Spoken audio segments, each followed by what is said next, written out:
अगर कोई व्यक्ति होटल में रहवा जाए तो होटल में परमानेंट न रही सके। जेवोनो समय पूरो थाय, जेवोनो बुकिंग पूરું थाय એટલે ત્યાંથી નીકળવું પડે છે।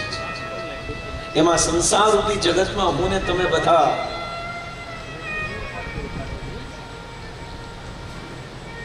થોડા સમય માટે મહેમાન બનીને, ગેસ્ટ બનીને આ સંસારમાં આવ્યા છે। અને જેવો આપણો સમય પૂરો થઈ જશે, જેવી આપણી વેલિડિટી પૂરી થઈ જશે, જેવું આપણું આયુષ્ય પૂરું થઈ જશે, જ્યારે આપણા શ્વાસ પૂરા થઈ જશે, ત્યારે મહેમાને આ ઘરમાંથી બહાર નીકળવાનું રહેશે। મહેમાન કોણ? મહેમાન કોણ છે? મહેમાન આપણી અંદર રહેલો આત્મા છે। આ ગેસ્ટના રૂપમાં થોડા સમય માટે શરીરરૂપી મકાનમાં વિદ્યમાન છે, પણ જેવો એનો સમય પૂરો થઈ જશે એટલે નીકળી જવું પડશે। આમાં મારું ને તમારું ક્યારેય નથી ચાલતું અને કોઈનું ચાલ્યું પણ નથી। એટલા માટે પરમ સત્યને સ્વીકાર કરી લઈએ। શું ભગવાનને ગમે છે? આપણો વિષય, આપણા કેન્દ્ર બિંદુ ભગવદ્ ગીતાનો 9મો અધ્યાયનો 26મો શ્લોક, જેને આપણે શ્રવણ કરી રહ્યા છીએ। પત્ર પુષ્પમ ફલમ તોયમ યો મે વાત્યા પ્રયચ્છતિ તદ અહમ ભક્તિ પહ્યતમ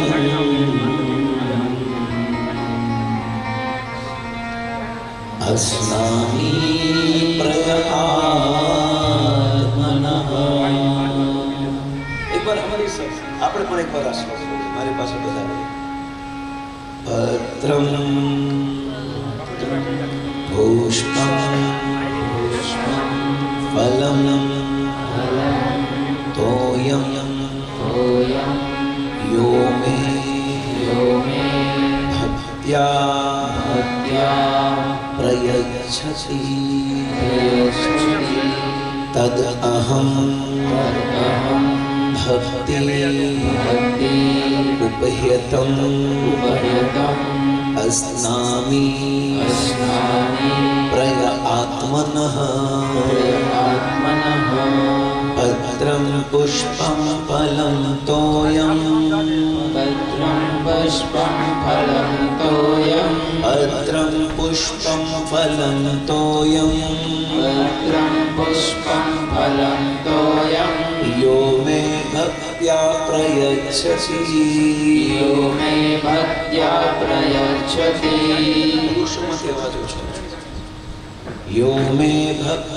પ્રયચ્છતિ તદ અહમ ભક્તિ ઉપહ્યતમ તદ અહમ ભક્તિ ઉપહ્યતમ અસ્નામી પ્રયાત્મનઃ। અસ્નામી પ્રયાત્મનઃ। પત્ર પુષ્પમ ફલમ તોયમ પત્ર પુષ્પમ ફલમ તોયમ યો મે ભક્ત્યા પ્રયચ્છતિ યો મે ભક્ત્યા પ્રયચ્છતિ તદ અહમ ભક્તિ ઉપહ્યતમ તદ અહમ ભક્તિ ઉપહ્યતમ અસ્નામી પ્રયાત્મનઃ અસ્નામી प्रयतात्मनः हे अर्जुन, हे अर्जुन, जे मने भक्ति भाव थी पत्र पुष्प फल के पानी अर्पण करे छे तेने हूँ स्वीकार करूँ छूं, स्वीकार करूँ छूं, स्वीकार करूँ छूं। જ્યારે લગ્નમાં કોઈ દુલ્હા દુલ્હનને સ્વીકાર કરે અથવા તો એમ ભગવાન પણ સ્વીકાર કરે છે કઈ વસ્તુ? આ ચાર વસ્તુ: પત્ર, પુષ્પ, ફળ અને પાણી. ગઈકાલે આપણે પત્ર ઉપર પ્રવચન આપ્યું કે ભક્તિભાવપૂર્વક અગર કોઈ વ્યક્તિ ભગવાનને પાંદડું અર્પણ કરે તો ભગવાન વેચાઈ જાય છે, ભગવાન એને સ્વીકાર કરી લે છે અને એની સામે તોડાઈ જાય છે. પણ શરત એક છે, ભક્તિભાવ જો નહીં હોય તો તમારી અર્પણ કરેલી ગમે એ વસ્તુ હોય એ સ્વીકાર નહીં કરે. એમ આપણા પરિવારના આ જીવને આપણે ભગવાનને અર્પણ કરવાનો છે, આપણે સ્તુતિ કરીને. જેમ કાલિયા નાગને ભગવાન કૃષ્ણ મારવાનો પ્રયાસ કરે પણ બધી જ પત્નીઓ ભેગી થઈને ભગવાનને સ્તુતિ કરે છે કે હે પ્રભુ, અમારા આ પતિદેવને સ્વીકાર કરી લે અને મુક્ત કરી દે. એ જળ કમળ છાડી જામે સ્વામી અમારો જાગશે, જાગશે તને મારશે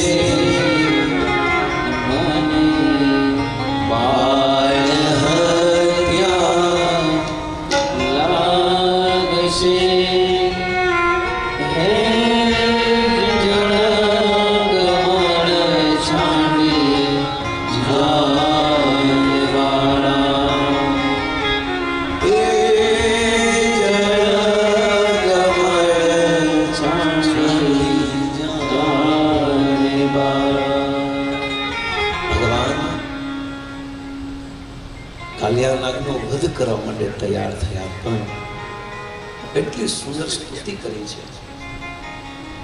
એ સ્તુતિ પ્રાર્થના સાંભળીને ભગવાને કાલિયા નાગને સ્વીકાર્યો છે. ભગવાન એના શિકાર કરવાના હતા. તો જીવનમાં અગર કોઈ વ્યક્તિ હયાત ન હોય, એમણે પોતાનું શરીર છોડી દીધું હોય પણ એ શરીર સાથે જોડાયેલા જેના સંબંધી હોય એ સંબંધી જો દ્વારકાધીશને હૃદયથી પ્રાર્થના કરે તો દ્વારકાધીશે અર્પણ કરી હરેક વસ્તુને સ્વીકાર કરવો. આપણી કેટલી તાકાત છે દેવાની એની ઉપર છે, આપણો કેટલો ભાવ છે, આપણો કેટલો પ્રેમ છે. તમે જો એક ઉદાહરણ આપણે જોઈએ જીવનમાં, ક્યારેક ક્યારેક તમે અનેક જગ્યાએ જેમાં હોય છતાં પણ 2-3 વાર જમવું પડે, કારણ કે એક વાર ત્રણે બધી જગ્યાએ જવું પડે. અને જ્યારે મેં પ્રસાદ લેવા માટે બેઠા હોય ત્યારે 1% પણ પાણી પીવાની જગ્યા ન હોય પણ સામેવાળામાં ભાવ એવો હોય તો સ્વીકારવું પડે છે અને મીઠું લાગે છે. ધરાઈ ગયા પછી કોઈ પણ વસ્તુ ગમે એવી હોનાની આપો, આપણી પ્રિય વસ્તુ પણ આપો, એ નહીં ભાવે. પણ જો સામે પ્રેમ હશે ને તો પ્રેમ વશ ભગવાનને લેવું જ પડશે. કારણ કે જીવ ભગવાન સાથે કોઈ સંબંધ જોડી શકે ને તો પ્રેમનો જ સંબંધ છે. એટલા માટે આ જગતમાં સૌથી ઊંચી કોઈ ભક્તિ હોય તો પ્રેમા ભક્તિ છે, પ્યોર ડિવોશનલ સર્વિસ. सबसे ऊंची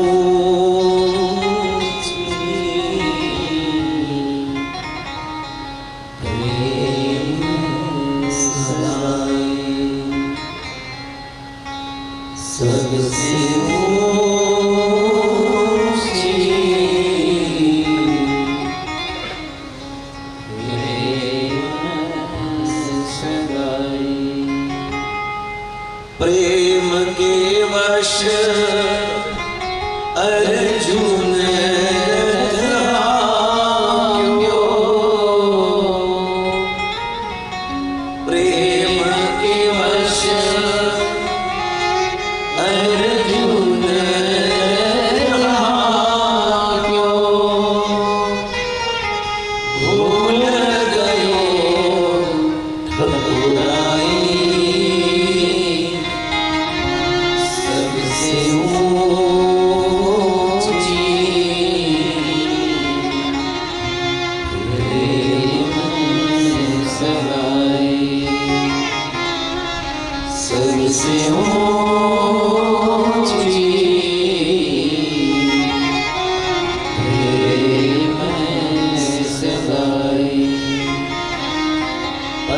पुष्पं फलं तोयं यो मे भक्त्या प्रयच्छति तदहं भक्तियुपयतम् अस्नामि प्रयात्मनः।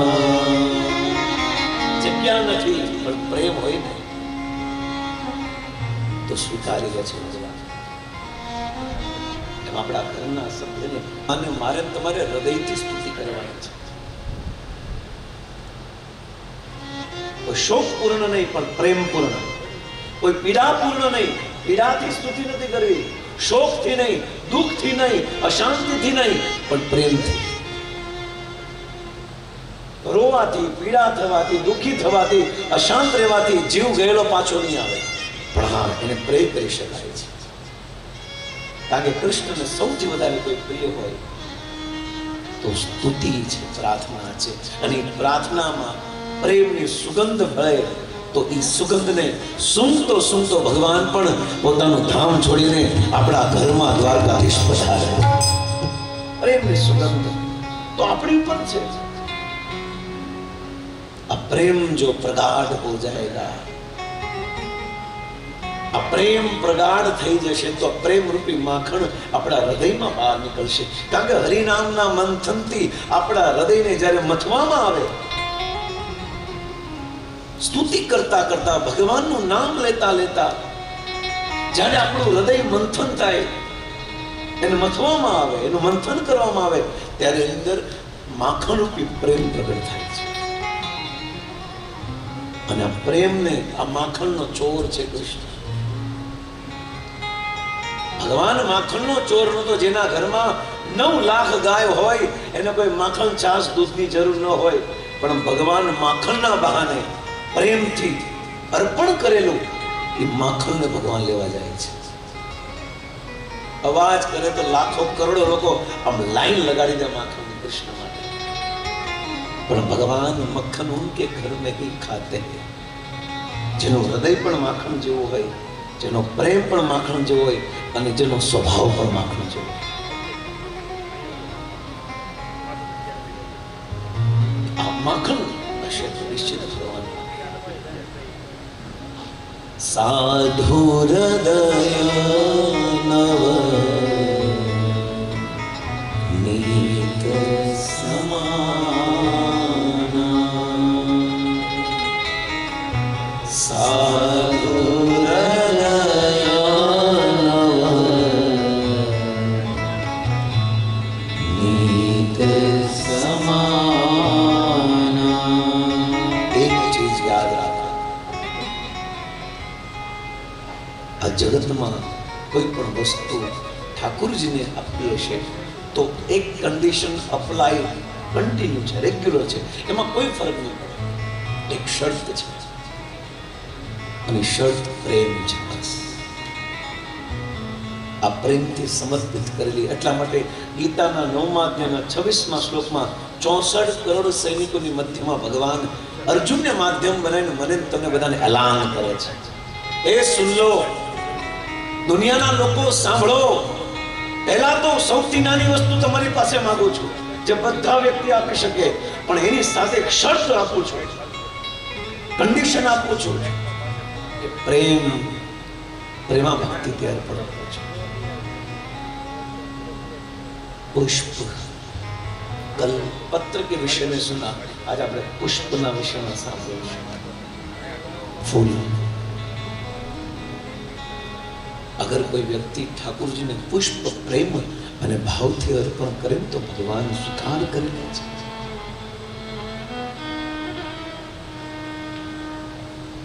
પુષ્પ કેમ? બીજું કેમ કઈ નહીં, કારણ કે પુષ્પ ભગવાનને બહુ ગમે છે. कृष्ण जब वृंदावन को छोड़कर अपने सखाओं के साथ जब गायों को चराने के लिए जाते हैं ત્યારે સૌથી પહેલો શ્રૃંગાર, સૌથી પહેલા પુષ્પ અર્પણ કરે છે માં યશોદા. બહુ સુંદર પુષ્પની માળા ભગવાન કૃષ્ણને પહેરાવે છે. ભગવાનને બહુ ગમે છે માળા, યાદ રાખો. ઘરમાં ઠાकुरजी हार वगैरह न होना चाहिए, वरना हमारी हार निश्चित है. जिस घर में ठाकुर जी को हार नहीं पहनाया जाता, समझो वहां पर हार हमारी, या भगवान को पुष्प अर्पण कराया जाए. कदाच हार बनाने समय न हो तो एक पुष्प अर्पण करे, एक पुष्प. अब भगवान ने गमे છે. સૌથી પહેલા ભગવાન કૃષ્ણને यशोदा मैया सुंदर हार પહેરાવીને મોકલે છે અને ભગવાનને ખૂબ ગમે છે. बरहार पीड़म नडर वपो कर्णिको कर्णिकारम विभद्रवासम कपिसदिशम जयजयन्तीं जमाला. वैजयंती माला જે પુષ્પમાં સુગંધ હોય એ પુષ્પ ભગવાનને અર્પણ કરવા જોઈએ. કૃષ્ણને ભગવાનના અવતાર હોય એટલા માટે આપણે ધ્યાન રાખીએ કે ભગવાનને પુષ્પ અર્પણ કરીએ અને પુષ્પ સુગંધ વાળું હોવું જોઈએ. સુગંધ વગરનું પુષ્પ ભગવાન કૃષ્ણને કે રામને અર્પણ કરવામાં નથી આવતું. એટલા માટે આપણે પ્રયાસ કરીએ કે ભગવાનને પુષ્પ અર્પણ કરીએ. તો સૌથી પહેલા ભગવાનને હાર પહેરાવે છે.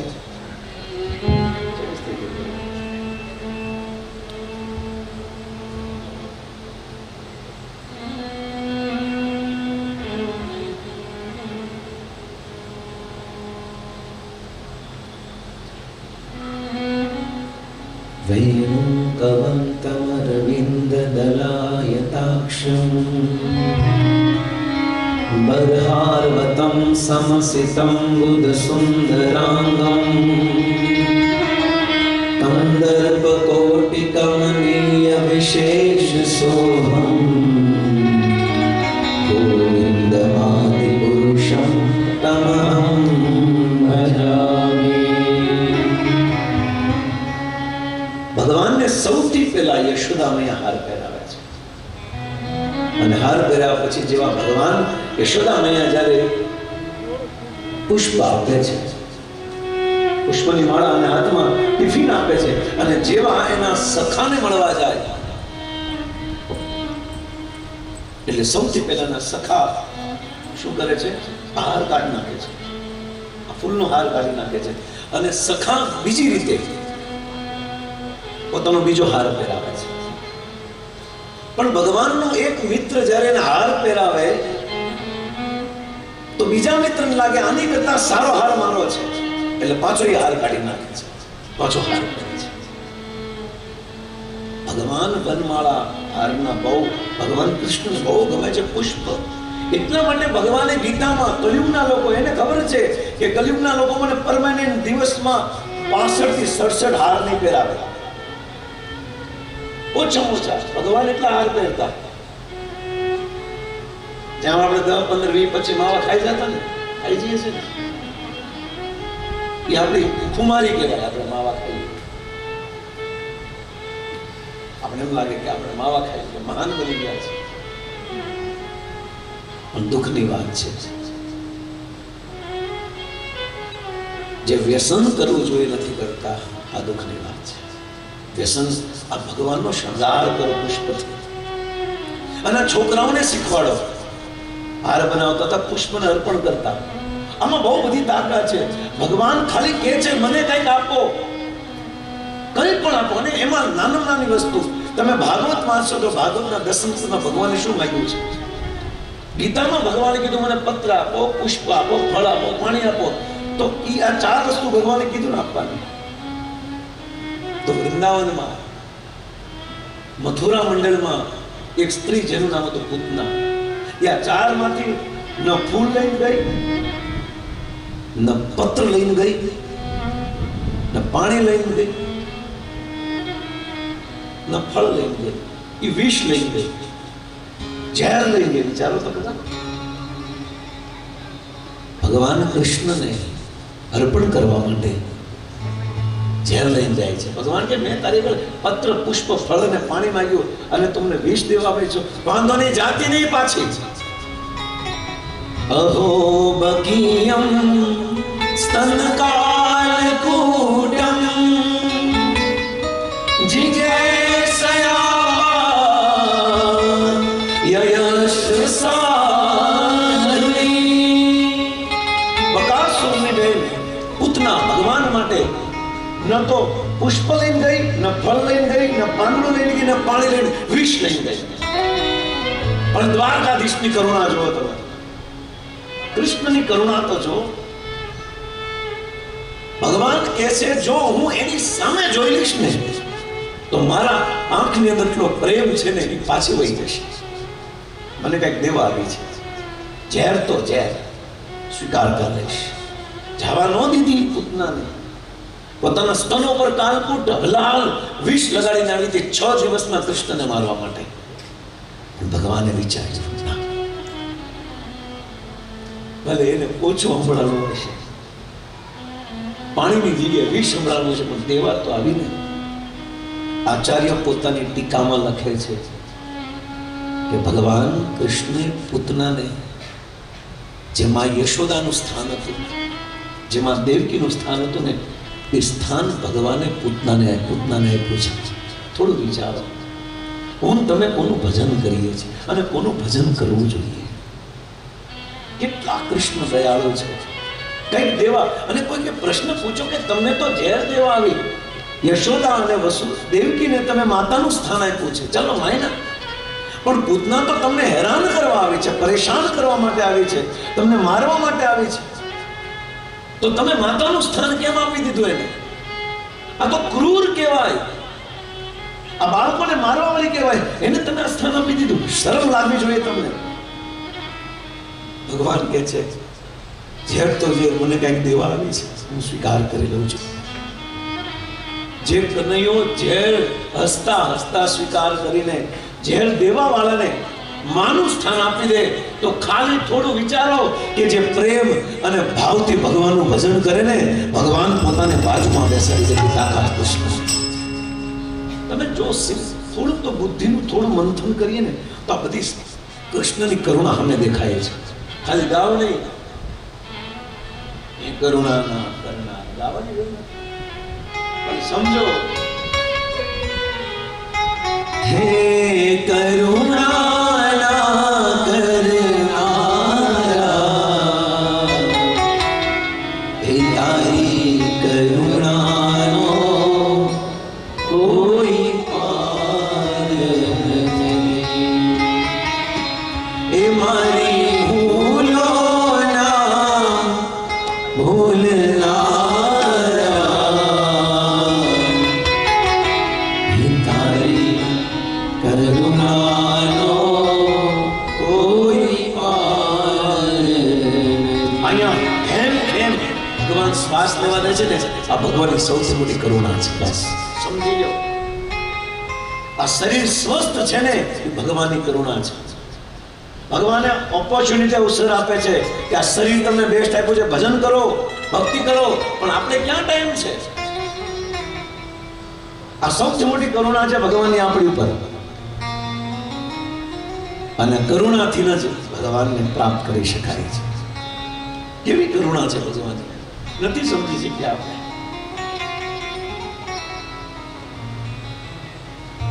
ભગવાનને દિવસમાં કેટલા હાર કરાવે, કેટલા હાર કરે કાઢે, પાછા હાર કરીને કાઢે, પાછા હાર કરીને કાઢે. આપણે પણ મંદિરે જોયું છે, વૃંદાવન મંદિરમાં ગયા છો તો કેટલા ભગવાનને હાર ચડે, કેટલા હાર ચડે પ્રસાદી આપને ભગવાનને ગમે છે. પત્ર પુષ્પમ ફલમ તોયમ, પુષ્પ ભગવાનને પુષ્પ આપીને, જેમ કાલે પાંદડું આપીને એક પત્તા દેकर भगवान ने अपने आप को बेच दिया, तो शुभ पुष्प આપીને પણ ભગવાન પોતાને વેચી દે. હા, શું કોઈ શાસ્ત્રમાં એવું કોઈ પ્રમાણિત ઉદાહરણ છે? હા છે. ગજેન્દ્ર, ગજેન્દ્ર અદ્ભુત ચરિત્ર છે, જેની સ્તુતિ એટલી સુંદર છે કે વ્યક્તિ સવારે અને સાંજે આ સ્તુતિ ગાવી જોઈએ. એના જીવનમાં વિપત્તિ નહીં આવે, અને વિપત્તિ આવશે તો વિપત્તિ ઓછી આવશે. ભરોસો ન હોય આપને કે એમ કઈ આ શબ્દ વાંચવાથી કે ચોપડા વાંચવાથી કઈ થોડી વિપત્તિ. તમને ખબર નથી, ખબર અનુભવ કરો. જેના પર ભરોસો નથી કરવાનો એની પર ભરોસો કરીએ છીએ, અને જેની પર કરવાનો છે એની પર નથી. એક વાર ભરોસો કરીને જુઓ તમે. અનેક જન્મ તો આ સંસારને, પરિવારને, કુટુંબને, દુનિયાને આપ્યું છે. એક જન્મ દ્વારકાધીશને આપી જો, બાકી તો અનેક જન્મ લીધા છે. 7 સમુદ્રમાં જેટલું પાણી છે ને એટલું દૂધ પી ગયા છે આપણે માનો, એટલા જન્મ લીધા છે આપણે. એક જન્મ ભગવાનને ના આપી શકાય. એક જન્મ કે પ્રભુ આ અત્યાર સુધી જેટલા જન્મ લીધા ને એ કસ ઘર પરિવાર ભોગ વિલાસ મસ્તી માટે વ્યતીત કર્યા, પણ હવે જેટલું જીવન વધ્યું છે ને એ તને આપવું છે. એક વાર આપી જવું. નુકસાન તો નથી, યાદ રાખજો, નુકસાન તો નથી. અને મર્યા પછી પાછું ભગવાન સારું શરીર જ આપે છે, કારણ કે ભગવાને કીધું છે કે જે વ્યક્તિ ખાલી મારા નામનું સ્મરણ કરે છે ને એનું બીજું શરીર મનુષ્યનું જ આપું છું. બીજું શરીર મનુષ્યનું મળે છે. ખાલી અજાણતા બોલાઈ ગયો તો તે તો ફિક્સ છે. ભજન કરવાળાને મનુષ્ય શરીર તો ફિક્સ છે, પણ આ જન્મમાં બીજી વાર મનુષ્યનું શરીર ન જોતું હોય અને આ જન્મમાં આ આત્માને એના મૂળ ઘરે પહોંચાડી, આ મહેમાનને, જે મહેમાન વર્ષોથી આ જગતમાં અલગ અલગ આપણા શરીરરૂપી ઘરમાં આટા મારે છે, અને એના મૂળ ઘરે પહોંચાડી દો. અને એના માટે તો મહેનત કરવી પડે, લાવવું પડશે. તમે કહ્યું સવારે 24 કલાકમાંથી 10 મિનિટ આરતી કરે ને સાંજે 2 મિનિટ આરતી કરે, એમ ભગવાન ન મળે, વેમમાં નહીં રહેતા. સવારે અમે દીવાબત્તી કરીએ છીએ તે શું થઈ ગયું? અમે હર જન્માષ્ટમી વર્ષે જન્માષ્ટમીમાં જઈએ છીએ ભગવાનના દર્શન કરવા, તો ઉપકાર કર્યો તમે. 24 કલાક આપી છે ભગવાને, 24 કલાક 21,600 શ્વાસ આપી છે દરરોજ જીવવા માટે. અને કોકનો ઉપાડ વધારે હોય તો વધારે શ્વાસ નીકળી જાય. એના માટે તમે વર્ષે એકવાર ભગવાનનું પૂરું કાર્ય બતાવો છો. ઓહો, આની આરતી ન કરે, આને તો હાથી પર બેહાડાય. એટલો મહાન વ્યક્તિ ક્યાં ગોતવા જાઓ કે જેને 24 કલાક શ્વાસ આપે છે, એટલું આયુષ્ય આપ્યું છે, એના માટે વર્ષે એકવાર. આ પ્રશ્ન તો એક પ્રશ્ન ગોતે અર્જુનનો, તો પ્રભુ શું કરવું?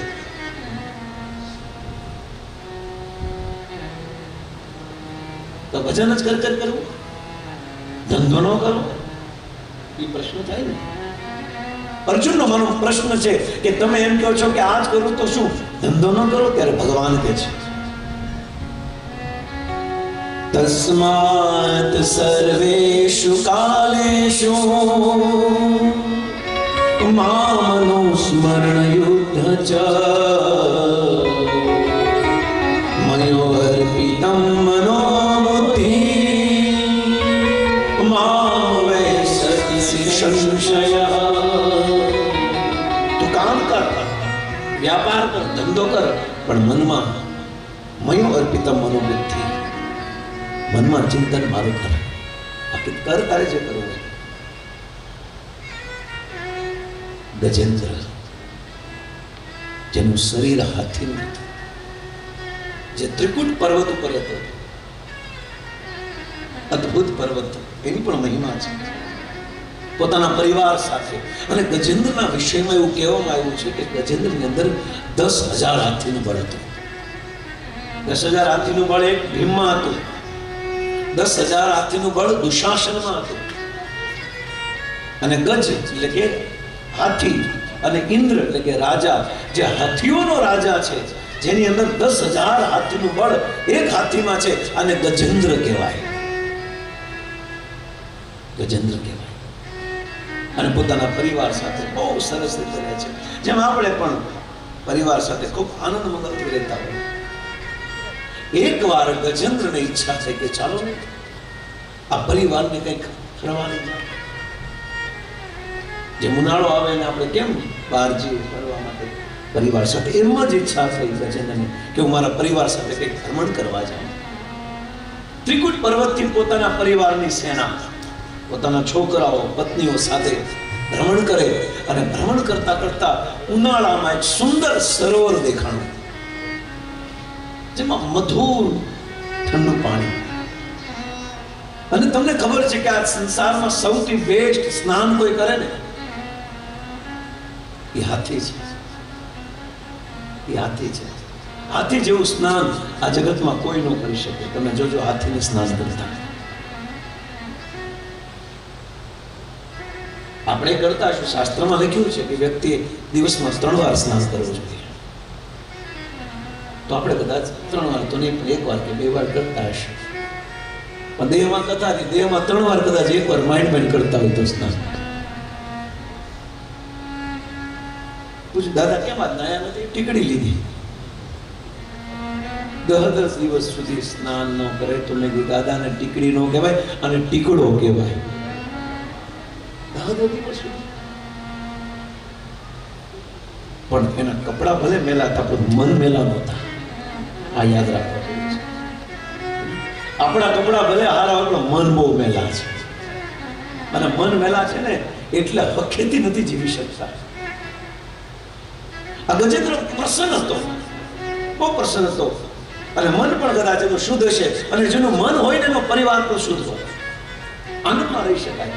પણ પરિવારમાં કોઈનું મન કદાચ આમ તેમ હોય, મેલું હોય, તો કદાચ એ એક મેલા મનને કારણે પરિવારના લોકો દુઃખી હોય છે. એટલે આપણે મન પ્રસન્ન રાખો. ગજેન્દ્ર પોતાના પરિવાર સાથે પ્રવેશ કરે. સરોવરમાં જોવે છે કે હાલો બધા સ્નાન કરીએ. આખો પરિવાર નાવા ગયો અને બહુ સુંદર રીતે સ્નાન કરતા હતા. સ્નાન કરતા એકબીજા ઉપર પાણી ઉડાડે, પત્નીઓ પ્રસન્ન, છોકરાઓ ખુશ, આનંદ આનંદ આનંદ. માનવ દુનિયાનું સૌથી વધારે સુખ આવે. આપણે પણ ક્યાંક ફરવા ગયા હોય ત્યારે પરિવાર આ મોજ શોખમાં હોય અને મોજ મસ્તી આપણે લાગે બસ આ જ બેસ્ટ સુખ છે. પણ જ્યારે બહુ સુખ આવે ત્યારે યાદ રાખો કૃષ્ણનો ગીતામાં સિદ્ધાંત, માત્રા સ્પર્શાસ્તુ કૌંતેય શીતોષ્ણ સુખ દુઃખદા આગામી અપાયેન નિત્યમ તામ તિતિક્ષવ ભારત. માત્ર સ્પર્શાસ્તુ કૌંતેય શીતોષ્ણ સુખ દુઃખદા. સુખ આવે ત્યારે દુઃખ પણ આવે ને દુઃખ પાછળ સુખ પણ આવે. બહુ આનંદનો માહોલ હતો, ખૂબ મજા મસ્તી હતી. પણ ખબર નહોતી કે થોડા સમય પછી એક મોટું સંકટ આવવાનું છે. અમારા ગુરુદેવ બહુ સરસ કહે છે, સાંભળજો બધા, બહુ સાંભળવા જેવી વસ્તુ છે બધા બહેનો પણ. આપણે હંમેશા તૈયાર રહેવું જોઈએ કે આવતીકાલે આપણા જીવનમાં સંકટ આવશે, એના માટે આજથી પ્રિપેર રહેવું જોઈએ. કારણ કે આ જગત દુઃખ દેવા માટે જ બનાવ્યું છે. આ દુનિયા દુઃખ દેવા માટે જ બનાવ્યું છે. અગર કોઈ વ્યક્તિ આ સંસારમાં કે આઈ એમ હેપી, હું સુખી છું, તો દુનિયાનું સૌથી મોટું ખોટું છે. અગર આ જગતમાં કોઈ એમ કહે છે કે મારી જેવો સુખી કોઈ વ્યક્તિ નથી, તો દુનિયાનું સૌથી મોટું ખોટું બોલે છે. આ જગત જ ભગવાન બનાવવાળાએ જેને હીરા બનાવ્યા ને એની લાગટ હીરા બનાવવાળાને જ ખબર હોય. લાગટ એને જ ખબર છે જેને હીરા બનાવ્યા. એમાં દુનિયા જેને બનાવીને દુનિયાની લાગટ એને ખબર છે. અને દુનિયાની લાગટ શું છે? દુઃખાલયમ શાશ્વતમ મામુપૈત્યમ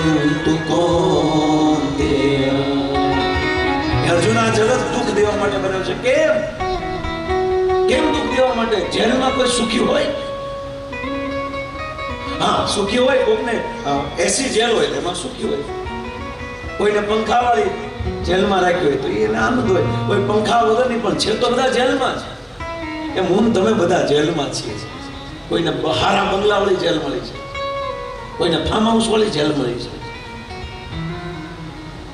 કોઈને પંખા વાળી જેલ મળી, કોઈને ઝૂંપડી વાળી જેલ મળી છે, કોઈને ફૂટપાથ વાળી જેલ મળી છે, પણ છે બધા જેલમાં. ખોટા વહેમમાં છે કે ના ના મને તો બહુ મજા છે. તો મજા નથી, તું અલ્ટિમેટ જેલમાં છો. એમાં સંસાર રૂપી આ જેલની અંદર હું તમે બધા રહીએ છે. કોઈ સારી જેલમાં રહે છે, કોઈ ફર્સ્ટ એસીમાં ટ્રાવેલિંગ કરે છે, કોઈ સેકન્ડ એસીમાં કરે છે, કોઈ થર્ડ એસીમાં કરે છે, કોઈ સ્લીપરમાં કરે છે, કોઈ જનરલમાં કરે છે, પણ કરે છે બધા ટ્રેનમાં મુસાફરી. એમાં સંસાર રૂપી ટ્રેનમાં આપણે બધા મુસાફરી કરીએ છીએ. કોઈ ફર્સ્ટ એસી છે,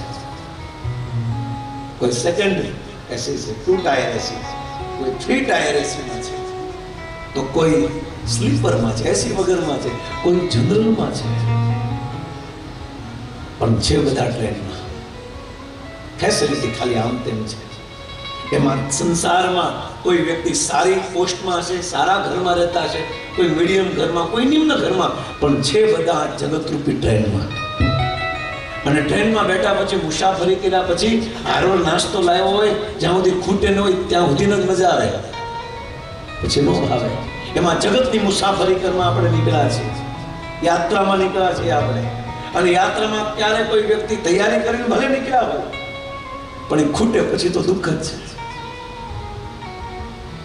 એમાં યાત્રામાંથી ગમે ત્યારે, અત્યારે તો આપણે કંઈક જવું હોય તો આપણે ટિકિટ હોય ને ત્યાં સુધી ટ્રાવેલિંગ કરવા દે કે ભાઈ તમે સુરતથી બેઠા તો દિલ્હી સુધીની ટિકિટ હોય તો તમને ટ્રાવેલિંગ કરવા દે. પણ આ જગતરૂપી ટ્રેનમાં જે આપણે ટ્રાવેલિંગ કરીએ છીએ ને, હારો ગમે ત્યારે ટ્રેનમાંથી ઉતારે છે. આ વાતો છે.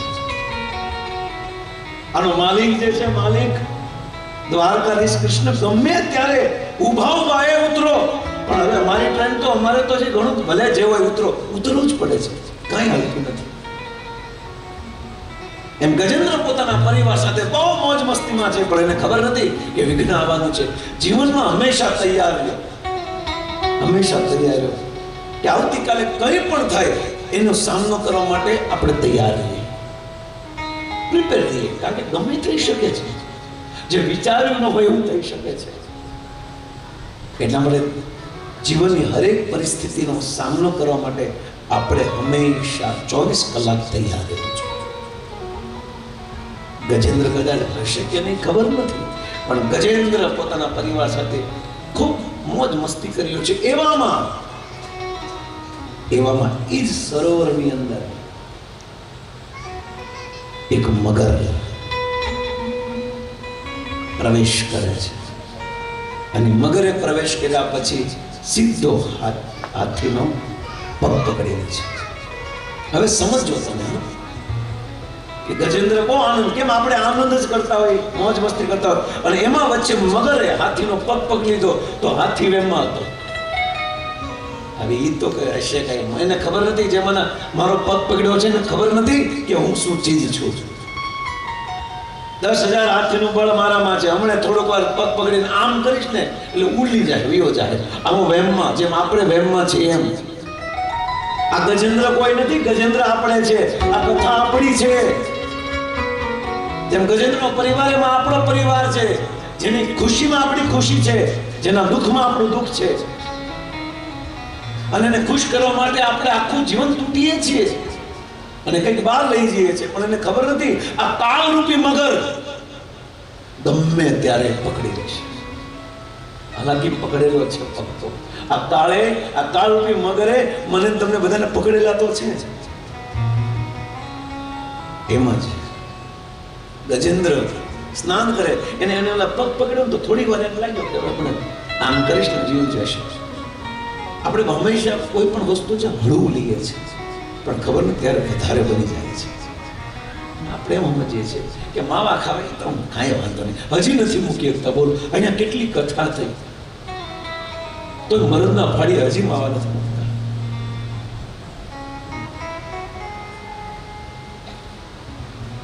શરમ લાગવી જોઈએ. શરમ. સાધુ તમારી સામે હાથ જોડીને કરગરતો એને માવાનો મૂકો ને તાપીને પડી જાય. એટલું કોઈ ન સાંભળી શકે. વારંવાર જાણીએ છીએ, વારંવાર જાણીએ છીએ, મુકતા નથી. બોલો,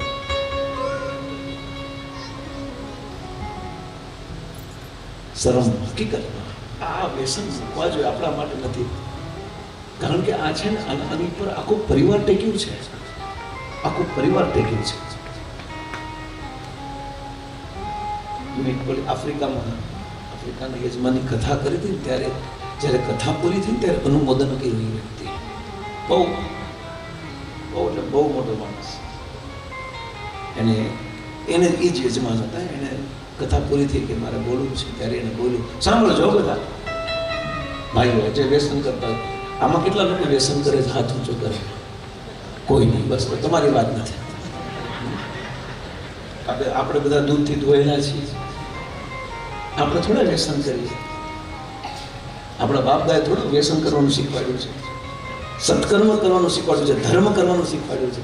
વ્યસન થોડા ગાંડાવી વ્યસન કરે. આપણે થોડા, તમારી વાત જ નથી. તમે કોઈ ઉપાધિ નહીં કરતા. જે આ તો જે કરે છે એની વાત છે. એને બહુ સરસ વાત કરી. આ વાત આપના હૃદયમાં ટચ થઈ ગઈ. જો તમને થાય ઠીક છે, નગર ખંખેરીને હાલતા, એમાં ફરક પડવાનો. મારા જેવા કેટલા બાવા આવ્યા ને વ્યા ગયા, ફરક પડ્યો આવવાનો, કોઈ ફરક ન પડ્યો. એને બહુ સરસ વાત કરી. એને માઇક લઈને એ થોડો ભાવુક થઈ ગયા. સર એ શેઠ એને કીધું, યુએસએમાં, અમેરિકામાં રહે છે, બહુ મોટું કામ છે, કદાચ 2-2 વીઘાનું મકાન છે, અને નીચે બેઝમેન્ટ, ગ્રાઉન્ડ બેઝમેન્ટ. અમેરિકામાં વાવાઝોડું બહુ આવે, એટલા માટે નીચે લોકો બેઝમેન્ટ તૈયાર રાખે કે બહુ વાવાઝોડું આવે તો બધા નીચે લઈ આવે, એની સેફટી માટે. એટલે ઓલમોસ્ટ ઘણાના ઘરમાં નીચે હશે. તો એનાઉન્સમેન્ટ થયું કે ભાઈ આવતીકાલે બહુ સ્પીડમાં વાવાઝોડું આવવાનું છે, એટલે બધા પોતપોતાની સેફટી રાખે. એટલા માટે આ તો એકલો હતો, કારણ કે એના ઘરવાળા અહીંયા હતા. એ પતિદેવ, એ શેઠ ત્યાં હતા યુએસએ, અને એના પરિવાર ઇન્ડિયામાં હતો. એટલે આ એનાઉન્સમેન્ટ થયું કે ભાઈ બહુ તીવ્ર ગતિથી આ વાયુ આવવાનું છે, પવન આવવાનું છે, વાવાઝોડું આવવાનું છે. તો બધા જ પોતપોતાની સેફ જગ્યાએ ગોઠવાઈ જવું. આવું વારંવાર એનાઉન્સમેન્ટ થયું. એટલા માટે આ બસ બેઠા રહ્યા. આ એનાઉન્સમેન્ટ જોયું, આણે બેઠા રહ્યા. આજુબાજુવાળા આવ્યા, જેને બેઝમેન્ટ નીચે નહોતું, ગ્રાઉન્ડ નહોતું, એટલે કીધું ભાઈ અમે આવી છીએ, તમારે નીચે રહેવું, કારણ કે અમારી પાસે. હા, આવી જાઓ. પણ આ એકદમ અડીખમ સોફામાં બેઠા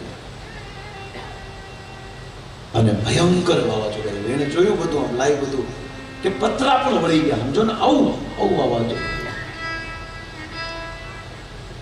અને પછી શાંત થઈ ગયું. એટલે જે એના ઘરમાં આવ્યા તે લોકો બહાર ગયા અને પોતપોતાના ઘરે ગયા. પછી એને પત્નીને ફોન કર્યો.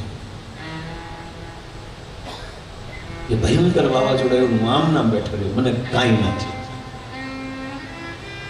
બહુ મોટી ભવિષ્યવાણી હતી, આકાશવાણી હતી, કે એનાઉન્સમેન્ટ થયું કે બધા જ સેફ થાય, નગર ખતરા, મોટો ખતરો છે, પણ હું એકદમ નીચે આમનામ બેઠો રહ્યો, મને કાંઈ નહોતી. ત્યારે પત્ની એક શબ્દ કીધો. એ શબ્દ એને કીધો અમને, અને રોવા મળ્યો વ્યક્તિ. ત્યારે પત્ની એમ કીધું કે તમે સ્વાર્થી છો, તમે તમારું જ જોયું, તમે અમારું ન જોયું. તમે તમારું રિસ્ક લીધું, પણ તમને ખબર નથી કે તમારી પાછળ આખો પરિવાર છે. તમે હોશિયારીમાં લોકોને મોજ મસ્તી માટે, ઓવર કોન્ફિડન્સમાં કે બતાવવા કે જો આમ કાંઈ ન થયું મને, પણ તમને ખબર નથી તમારી પાછળ આખો પરિવાર છે. મારું કેવું ઈ છે કે જે વ્યસન કરે છે ને, એ બહુ ઓવર કોન્ફિડન્સમાં ન રહ્યો, તમારી પાછળ આખો પરિવાર છે. અને તમારા લીધે પરિવારને ખતરામાં મત નાખો. અધિકાર નથી તમને કોઈને પરિવારને ખતરામાં નાખવાનો. અને માવા ખાવાથી કોઈ મોટા નથી થઈ જતું. કંઈક થઈ જશે તો આ લોકોનું શું? એને તો આખું જીવન સફેદ સાડીમાં રહેવાનું ને, ઓછાળાથી રહેવાનું ને, એ અનાથીને છોકરાઓ રહેવાનું ને. આ કર્મ પ્રમાણે જો ફળ મળતું હોય, શા માટે મરીએ આપણે? આ મોત આવે અચાનક તો સ્વીકાર છે, પણ સોચી સમજી સાજિશ ક્યું કરે? હમ કેમ નથી સમજતા આપણે? શું કરશો પછી તમે મને કયો? લ્યો, તમે તો પ્રેમમાં આવી જાઓ અને જ્યાં જવાના કરવું પ્રમાણે વ્યા જાઓ, પણ ઓલા ઘરવાળાનું આખું જીવન તો રખડવું પડ્યું ને. આ કઈ વ્યક્તિ રડવા મળ્યો, પણ મને એના વાતથી આવ્યું કે હરેક વ્યક્તિ પરિવાર આખો આધારિત છે. આપણે આવા ખરાબ વ્યસનો મૂકવાથી આપણો પરિવાર જો ઉજળો રહેતો હોય, ખુશ રહેતો હોય, આમથી મોટી હું વાત છે. સાવધાન, વ્યસન નિવેદન છે મૂકે, કારણ કે આ શરીર ઉપર વિવાહ થયા પછી અને વિવાહ પહેલા પણ આ શરીર પર બધાનો આધાર છે. આપણી પાછળ કેટલા લોકો છે. આપણે ખુદ એકલા નિર્ણય આપણા માટે ન લેવો જોઈએ. આપણે આપણા પરિવારને સાથે લઈને નિર્ણય લેવો જોઈએ. એટલે સાવધાન રહીએ. ખૂબ આનંદ મંગલ, બસ આ જ રીતે મોજ મસ્તીમાં. એને કે ક્યાં વાંધો છે? ખાવ ને પાન, માવો, તમાકુ, બીડી, દારૂ, કોણ જોવાનું છે? દાબો ને જે વાઇટમાં છે જોઈ જાય છે, મહિના પછી ઉપર ગયા પછી ક્યાં મળવાનું છે? ખાવ ને આમ જ મોજ મસ્તી કરતો તો ગજેન્દ્ર પરિવાર સાથે. પણ એને ખબર નથી આ કાળ મગર ગમે ત્યારે પકડી લે છે, ધીરે ધીરે પ્રવેશ કરે છે. આ ઝેર ધીરે ધીરે પ્રગટ થાય છે. આ તરત જ નહીં જાય, આ ધીરે ધીરે આનું ઝેર ચડશે. અને મગર રૂપી કાળ ગજેન્દ્રનો પગ પકડીને ધીરે ધીરે ધીરે ધીરે ખેંચી લીધું છે. અને ગજેન્દ્ર હજી ઓવર કોન્ફિડન્સમાં છે, કાંઈ ન થાય, ખાવ માવા, વ્યસન તો કરવા જોઈએ, વ્યસન વગરનો માણા ન કહેવાય. આવી મોટી મોટી ફિલોસોફી કરવા કરતા વ્યક્તિએ માણા બનો. માણસ ભગત નથી બનવું આપણે, પણ કમસે કમ માણસ તો બનીએ. માણસમાંથી પણ આપણે ગયા છે, વિચારો તો. બહુ જન્મ પછી આ મનુષ્ય શરીર મળ્યું છે પ્રભુ, આની કિંમત નથી સમજતા ને એટલે વેમાટા મારીએ છે. બહુ ભ્રમણ ચક્ર માર્યા, કેટલા વાર મા બાપ બદલી ચૂક્યા, કેટલી વાર પરિવાર બદલી ચૂક્યા, પછી માંડ માંડા મનુષ્ય શરીર મળ્યું છે. અને વ્યર્થ ગવાઓ નહીં, બસ. નકર આ કાળ જીવાની દે ગમે ત્યારે હોઈ શકશે. આ મગર ધીરે ધીરે ગજેન્દ્રના પગને ખેંચી રહી છે. અને આને એમ કે હમણાં ઝટકો મારીને પણ ધીરે ધીરે ધીરે આ પ્રયાસ કરે છે, પણ મગર પગ નથી મૂકતો. અને જે કિનારો ઉપર પોતાના પરિવાર સાથે રમતો હતો ને ગજેન્દ્ર, એ ધીરે ધીરે વચ્ચે સરોની વચ્ચે જાય છે, ખેંચે છે. આ મગર બોલો બળ કરે છે બહાર નીકળવાનું, પણ બહાર નથી નીકળતી. એવી પકડ છે. આ કાળની પકડ બહુ મજબૂત છે, કોઈ નહીં છોડાવી શકે. બહુ બધાએ મહેનત કરી, રાવણે મહેનત કરી, હિરણ્યકશિપુએ મહેનત કરી, કંસે મહેનત કરી, પણ કોઈ બચી ન શકે. એટલે આપણે બહુ મહેનત ન કરી, ખેંચે છે અંદર અને એકદમ સેન્ટરમાં મધ્યમાં લઈ જાય છે. અને જેવા આ યુદ્ધ બને છે, ઓલો બહાર નીકળવાનો પ્રયાસ કરે, ઓલો અંદર ખેંચે. ખૂબ મહેનત કરી આ 10,000 હાથી. એમ હું તમે પણ આ સંસારમાંથી બહાર નીકળવાનો બહુ પ્રયાસ કરીએ છીએ, પણ આ કાળ ધીરે ધીરે ધીરે ધીરે આ કાળ ખેંચે છે. તારો દેહ રૂપાળો રે નહીં રાખે ઘરમાં ધરી, એ તારા સદાને સંબંધી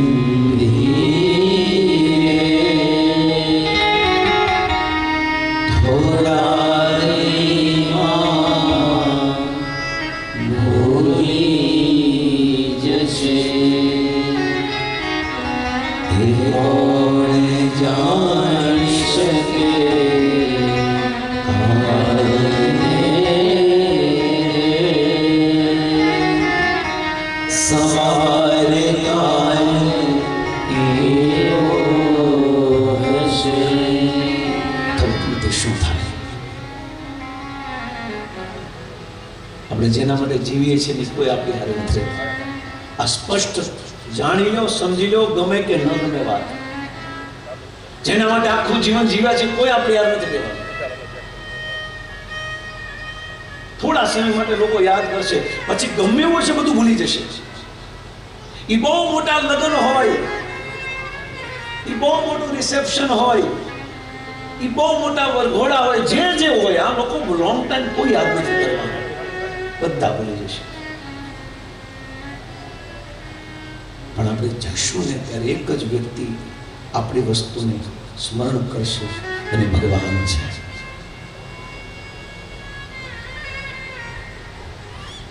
ગજેન્દ્ર સાથે યુદ્ધ થયા, 3 દિવસ સુધી ઝઘડા બે બાયધા. અને આને એમ લાગ્યું, એટલે ઓલા જે ઘર પરિવારના લોકો તો ભાગવા મળ્યા, એની પત્નીઓ છોકરાઓ બધા ભાગીને કિનારા સુધી ગયા, અને ઓલો ધીરે ધીરે ખેંચાઈ અંદર જાય છે.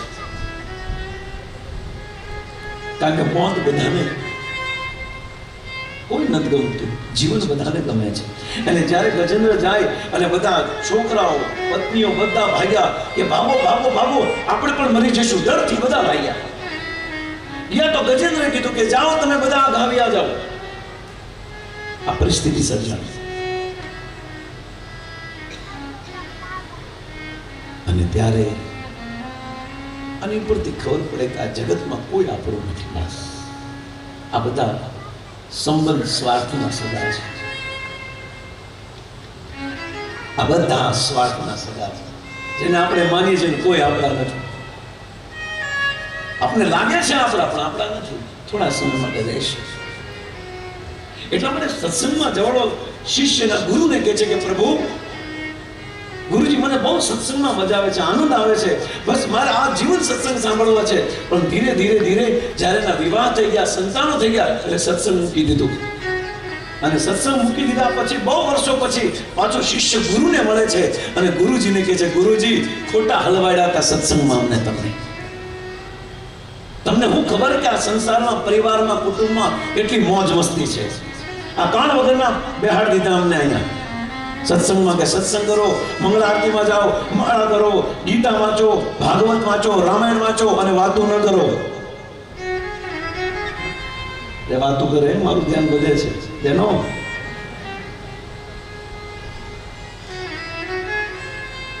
આપણે ખબર છે આપણો સ્વભાવ વાતો કરવાનો છે, રહી જ નહીં શકીએ. ગમે એવું ન હોય, કદાચ ભાઈઓની જગ્યાએ બહેનો સ્મશાનમાં જતા હોય તો તમને ગેરંટી આપું, એ ગોળ કુંડાળ કરી વાતો જ કરે. સ્વભાવથી મજબૂર છે કરે.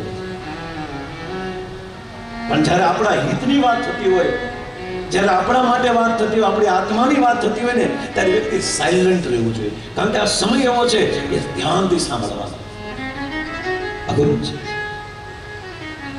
બાકી આ જગતમાં જેને જેને જોઈએ બધા ટેમ્પરરી લોકો છે, જેને આપણા માની દીધા છે, કોઈ આપણું છે. ખાલી થોડા સમય માટે આપણે લાગે કે આપણા છે, બાકી કોઈ નથી. આને એમ લાગ્યું કે તમને ખોટા હલવાડ્યા અમને. અમારે પરિવારમાં ગયા પછી કેટલી મજા આવે છે, કેટલો આનંદ આવે છે, અને તમે અમને સત્સંગમાં બેહાડતા હતા, આગળ બેહાડ દેતા હતા, માળા કરાવતા હતા, ગીતા વચાવતા હતા, ભાગવત વચાવતા હતા. આની કરતા બહુ સારું હતું. અમારું ઘર બહુ સારું છે. અને ત્યારે આ ગુરુજીને લાગ્યું કે બેટા તું ખોટો આસક્ત થઈ ગયો છો, ખોટો વહેમમાં છો. નહીં ગુરુજી, મને ભરોસો છે કે મને પરિવારમાં જે આનંદ મળે છે, સત્સંગમાં આનંદ નથી મળતો. હવે ગુરુજીએ કીધું આને સમજાવો કેમ? સારું, કાંઈ વાંધો નહીં, તને તારા સગા જે પ્રેમ કરે છે ને હું તને કહું, તું તારે શું કરવાનું છે ખબર છે? ઘરે જઈને હું તને એક યોગ શીખવાડું છું. કયો યોગ? એકદમ મરી જાય વ્યક્તિ અને ત્યારે કેમ શ્વાસ રોકે, એવો શ્વાસ રોકવાનો યોગ શીખવાડ્યો ગુરુજી. તારે ઘરે જઈને ખાલી આ કરવાનું છે. તારે ઘરે જઈને શું કરવાનું છે? આ શ્વાસ રોકી દેવાનો છે. અને રોકી દીધા પછી તું ખેલ જોજે તારા ઘરનો. જે તું એમ કે છો ને મને બહુ પ્રેમ કરે છે, આ સત્ય ત્યારે ખબર પડી જશે તને.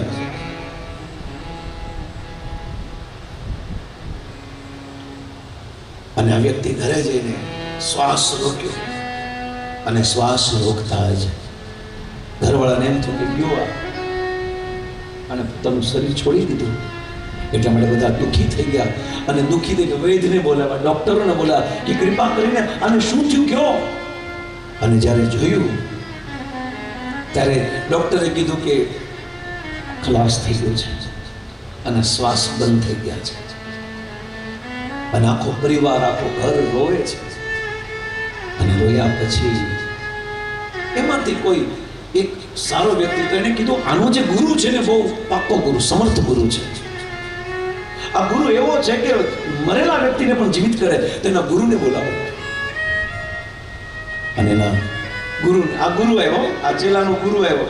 અને ચેલો સૂતો તો ગુરુજી કીધું બરાબર એક્ટિંગ કરે છે, બરાબર એક્ટિંગ કરે છે.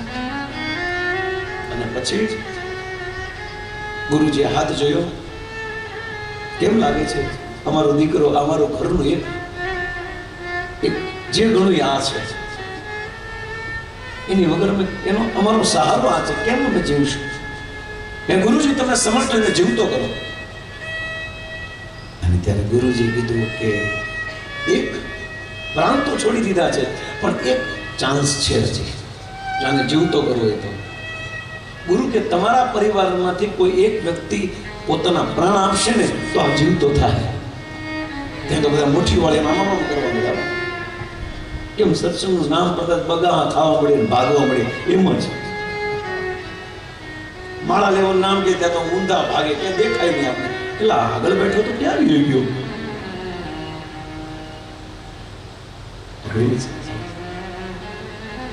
50 કિલોની ઘઉંની ગુણ ઉચકવી સરળ છે, પણ આ 5 ગ્રામની કે 50 ગ્રામની માળા ઉચકવી બહુ કરી છે. વજન છે આમાં. આ બધાના વશની વાત નથી. ભજન કરવું, ભક્તિ કરવી, હરિનામ લેવું, કથા સાંભળવી બધાના વશની વાત નથી. આ તો જેની પર રામની કૃપા હોય એના માટે સંભવ છે. બાકી જેની પર માયાની કૃપા હોય ના ભજન નહીં કરી શકે, માળા નહીં કરી શકે. અઘરું છે. તમારામાંથી કોઈ પ્રાણ આપવો પડશે, બોલો. ત્યાં તો બધા આમ તેમ થવા મળ્યા, ત્યાં તો હલવાડ્યા. અને એમાં બધા નજર તો ક્યાં જાય? જે સૌથી વડીલું ત્યાં જાય. ત્યારે ઘરના દાદો કરવા મળે, ઉધરસો આવવા મળી. એ દાદા આ તમારો દીકરો છે અને હવે તમે કરેલ પાનશો, પતી ગયું છે તમારું, તો તમારું આયુષ્ય આ છોકરાને આપી દો અને હવે તમે જીવી લીધું છે અને આ જીવશે. દાદો તો દાદો છે, દાદો સિદ્ધાંત વાળો કે મને વાંધો નહીં હો ભાઈ, હું તો આપી દઉં મારા પ્રાણ, મારા જે વૈધા છે આયુષ્ય બધું આપી દઉં, પણ હવે હું થોડું જીવવાનો છું અને થોડું જીવ્યા પછી એ પ્રાણને આપીશ તો એ પાછો થોડું જીવ એ મરી જાય તો બે વ્યાજ હોય. નહીં તો મને રહેવા દો ને. આ દાદો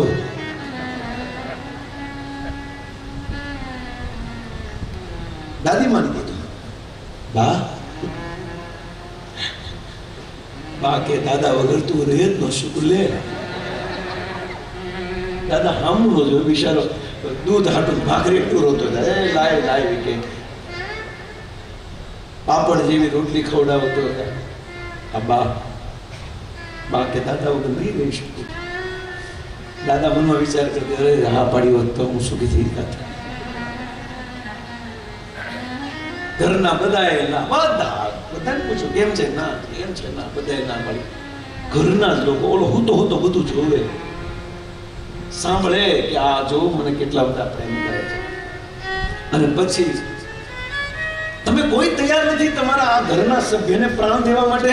ત્યાં બધા પોતપોતાના બહાના તો બતાવી દીધા.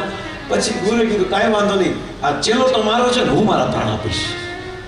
ત્યાં તો ઘરવાળા કૂદકા મારો, ઓહો તમારી જેવા ગુરુ ઓહો બહુ મળવા મુશ્કેલ છે. બાકી ગુરુને ગાળ દઈને કાઢ્યો, એના છોકરાને સત્સંગમાંથી ખેંચી લાવ્યો. એ ગુરુ આજે પરમેશ્વર થઈ ગયા. વાહ ગુરુ, આ જગતમાં તમારી જેવા ગુરુ હોય તો કેવું બહાર. અને હું તો બધું સાંભળતું તો કેવો જો તો સ્વાર્થ તો જો કેવો છે આ જગતમાં. અને હળવે દિન ગુરુજી કીધું કે ચાલ બેટા ઊભો થા, હવે તારે ક્યાં રહેવું, ઘરે બારી નક્કી કર. અને આ ચેલો ઊભો થઈને ગુરુનો આંગળી પકડીને કે અહીંયા રહી બીજો. આ તો બધા સ્વાર્થ વાળા છે. આ તો બધો પોતાના સ્વાર્થ ટકે ત્યાં સુધી હાંચવે. બાકી પૈસો ગયો ને ખીચામાંથી, તમારા ફોન કોઈ નહીં ઉપાડે, ભૂલી જાય કે આ. અને પૈસો હશે ને ત્યાં તો કેમ છે, ક્યાં જવું છે રવિવારે. અને વાંહી 3 જણની સીટ હોય તો 5 આમ પકડ મૂકીને બેઠા હોય. આ જગતમાં જે દેખાય છે ને આ કોઈ સત્ય નથી, આ બધું અસત્ય છે. એટલા માટે જ્યારે ગજેન્દ્રના પરિવારના લોકો ભાગ્યા ત્યારે ગજેન્દ્રને ભાન થઈ, એટલે આ તો આવ ખોટો કાન વગરનો આખું જીવન તૂટ્યો એની વાહે. કેટલી વાર ફાર્મમાં લઈ ગયો કાન વગરનો, કેટલી વાર આઉટ ઓફ કન્ટ્રી ફરવા લઈ ગયો, પણ મારા કોઈ કામના નથી. થાય તો ખરા ને, અહેસાસ તો થાય ને. આખું જીવન જેને પોતાનું જીવન આપી દીધું હોય અને છેલ્લે એમ કે તમે મારા માટે કર્યું હું, ત્યારે ઓલાની હાલત શું થાય બિચારા? તળિયા મથા મારીને થાકી ગયો બિચારો. ઉપર ટિફિન લઈ ગયો હોય ને, ટિફિનમાં એકમાંથી કેટલા ચાર ખાતા હોય ને, મકોડા આટા મારતા હોય ને, ગટરમાંથી બાજુ બેઠા બેઠા વાસ આવશે તો ખાતો હોય. એને તમે એમ ઘરવાળા એમ કે તમે મારા માટે કર્યું, તો હું બિચારો કરે? અઘરું છે. ગજેન્દ્ર લાગ્યું કે જેને મેં બહુ પ્રેમ કર્યો ને, આ છેલ્લે તો બધા હાથ છોડી દીધો છે. એટલા માટે પછી કીધું હું લડીશ હવે. આ લોકોએ તો મારો સપોર્ટ ન કર્યો, નકર તો સપોર્ટ ન કરવો જોઈએ. કાંઈ વાંધો નહીં, લાવો તમારી સૂંઢ લાવો, પગલી તમારો પગ લાવો, અમે બળ કરીએ. અને બધાએ બળ કર્યો તો બહાર નીકળે. પણ બધાને પોતાની જાન પ્યારી હતી. જાન પ્યારી નહોતી, પણ સ્વાર્થ હતો. આ ભલે મને રહેવા દે, અને દૂરથી ઊભો હોવા કે બચાવો દૂરથી હો, નજીક કોઈ ન જાય. અમુક લોકો ખાવાનું બહુ ભાવતું હોય ને, પણ હવે આજુબાજુવાળા ઓછું લેતા હોય ને, એને મનવા મળતું હોય ને, તો ખોટી ના પાડવી પડે. નહીં રહેવા દો. પછી એની નાય પછી એવી હોય કે માની ગયો આમ બોલતા હોય, મને આપો એમ કે ના રહેવા દો. તો આમ હાથ રાખે તો હાથ ઊંચા રાખે, ના રહેવા દો, પણ તું નીચે હાથ રાખી નહીં. એની જેવું છે.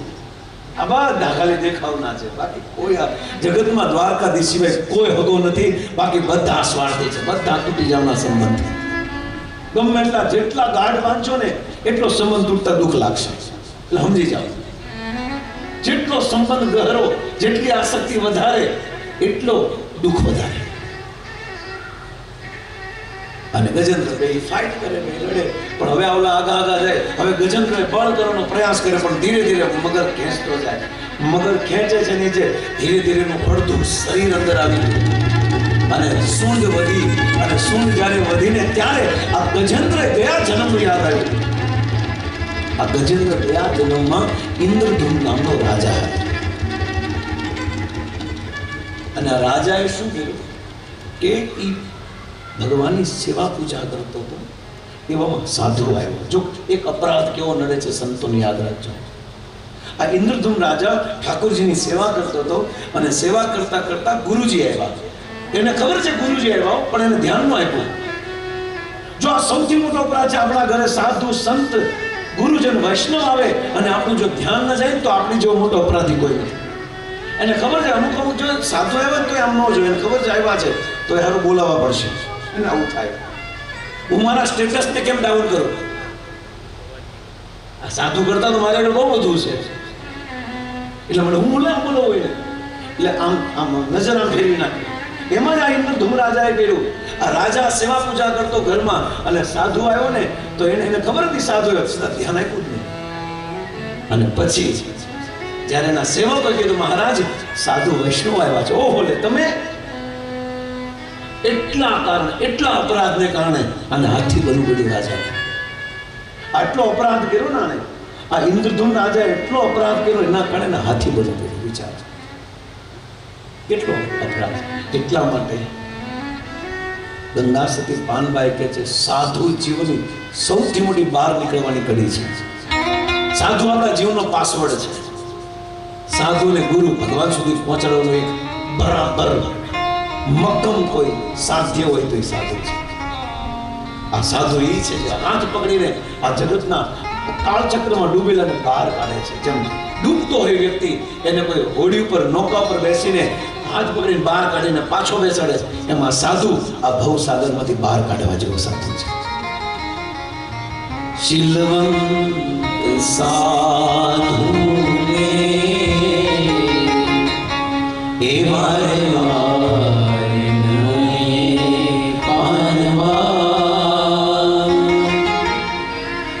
જેના બદલે નહીં વર્ત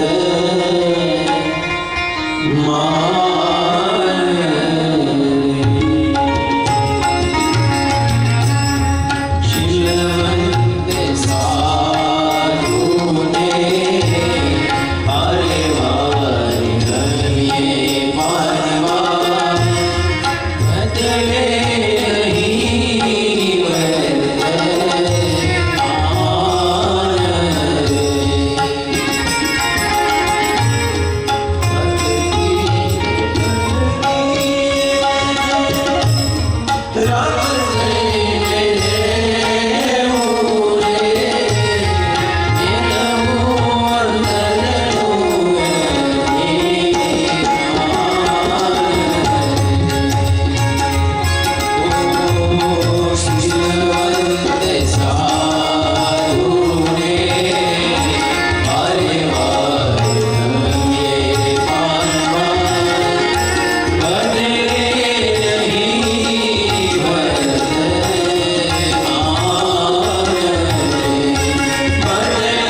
આ સાધુ બહુ બધું કરી શકે છે, સક્ષમ છે.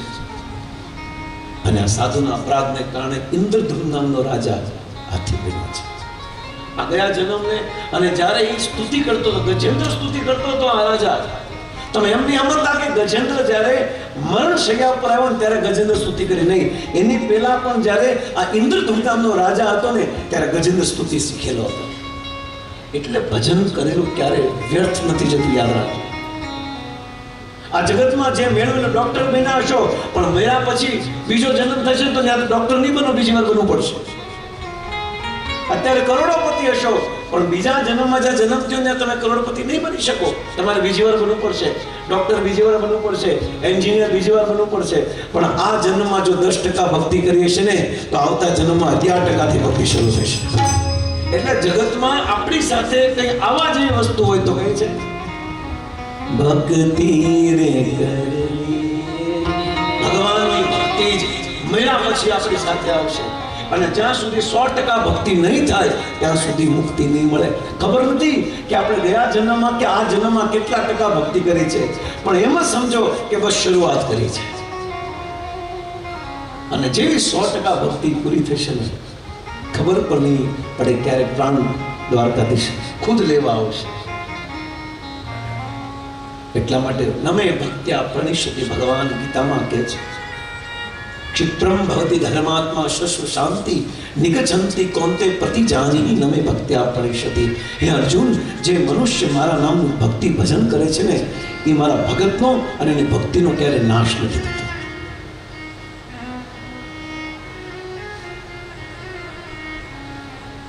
મુક્તિ મળે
અને મને તમને ભક્તિ અને ગુરુ મળ્યા છે ને, હરિનામ મળ્યું છે ને, યાદ રાખજો ગયા જન્મની અધૂરી ભક્તિ પૂરી કરવા માટે દ્વારકાધીશ મોકલ્યા છે. આ 100%ની વાત છે. અને આજે નહીં તો કાલે એક્સેપ્ટ કરવી પડશે અધૂરી ભક્તિને પૂરી કરવા માટે. એટલે બહુ ભોગ તરફ નહીં બહુ આગળ વધતા, આ સંસારના વિષયો તરફ ચિત્ત નહીં લગાડતા, થોડું ભગવાનના ભક્તો શાસ્ત્રમાં અને હરિનામમાં ચિત્ત લગાડશે. મગરે પકડી રાખ્યો છે. હવે પ્રશ્નો બતાય કે 10,000 હાથીનો બળ ધરા વાળો આ મગર કઈ ન બગાડી શકે, હાથી કઈ ન કરી શકો. આ બળ મગરમાં આવ્યું ક્યાંથી? આ મગરે સાંભળેલો ગયા જન્મના કોણ હતો? આ મગર આપણા બધાના કાંઈક ને કાંઈક જન્મ છે, એમાં અધૂરો શ્રાપ કે અધૂરી ભક્તિ કે અધૂરું કર્મ બાકી હોય એ ભોગવવા માટે આપણે બધા આવ્યા છે. એ મગર ગયા જન્મમાં ગંધર્વ હતો, હું નામનો ગંધર્વ. અને ગંધર્વ શું કરતો? આ હું એનું નામ શું હતું? હું નામનો ગંધર્વ.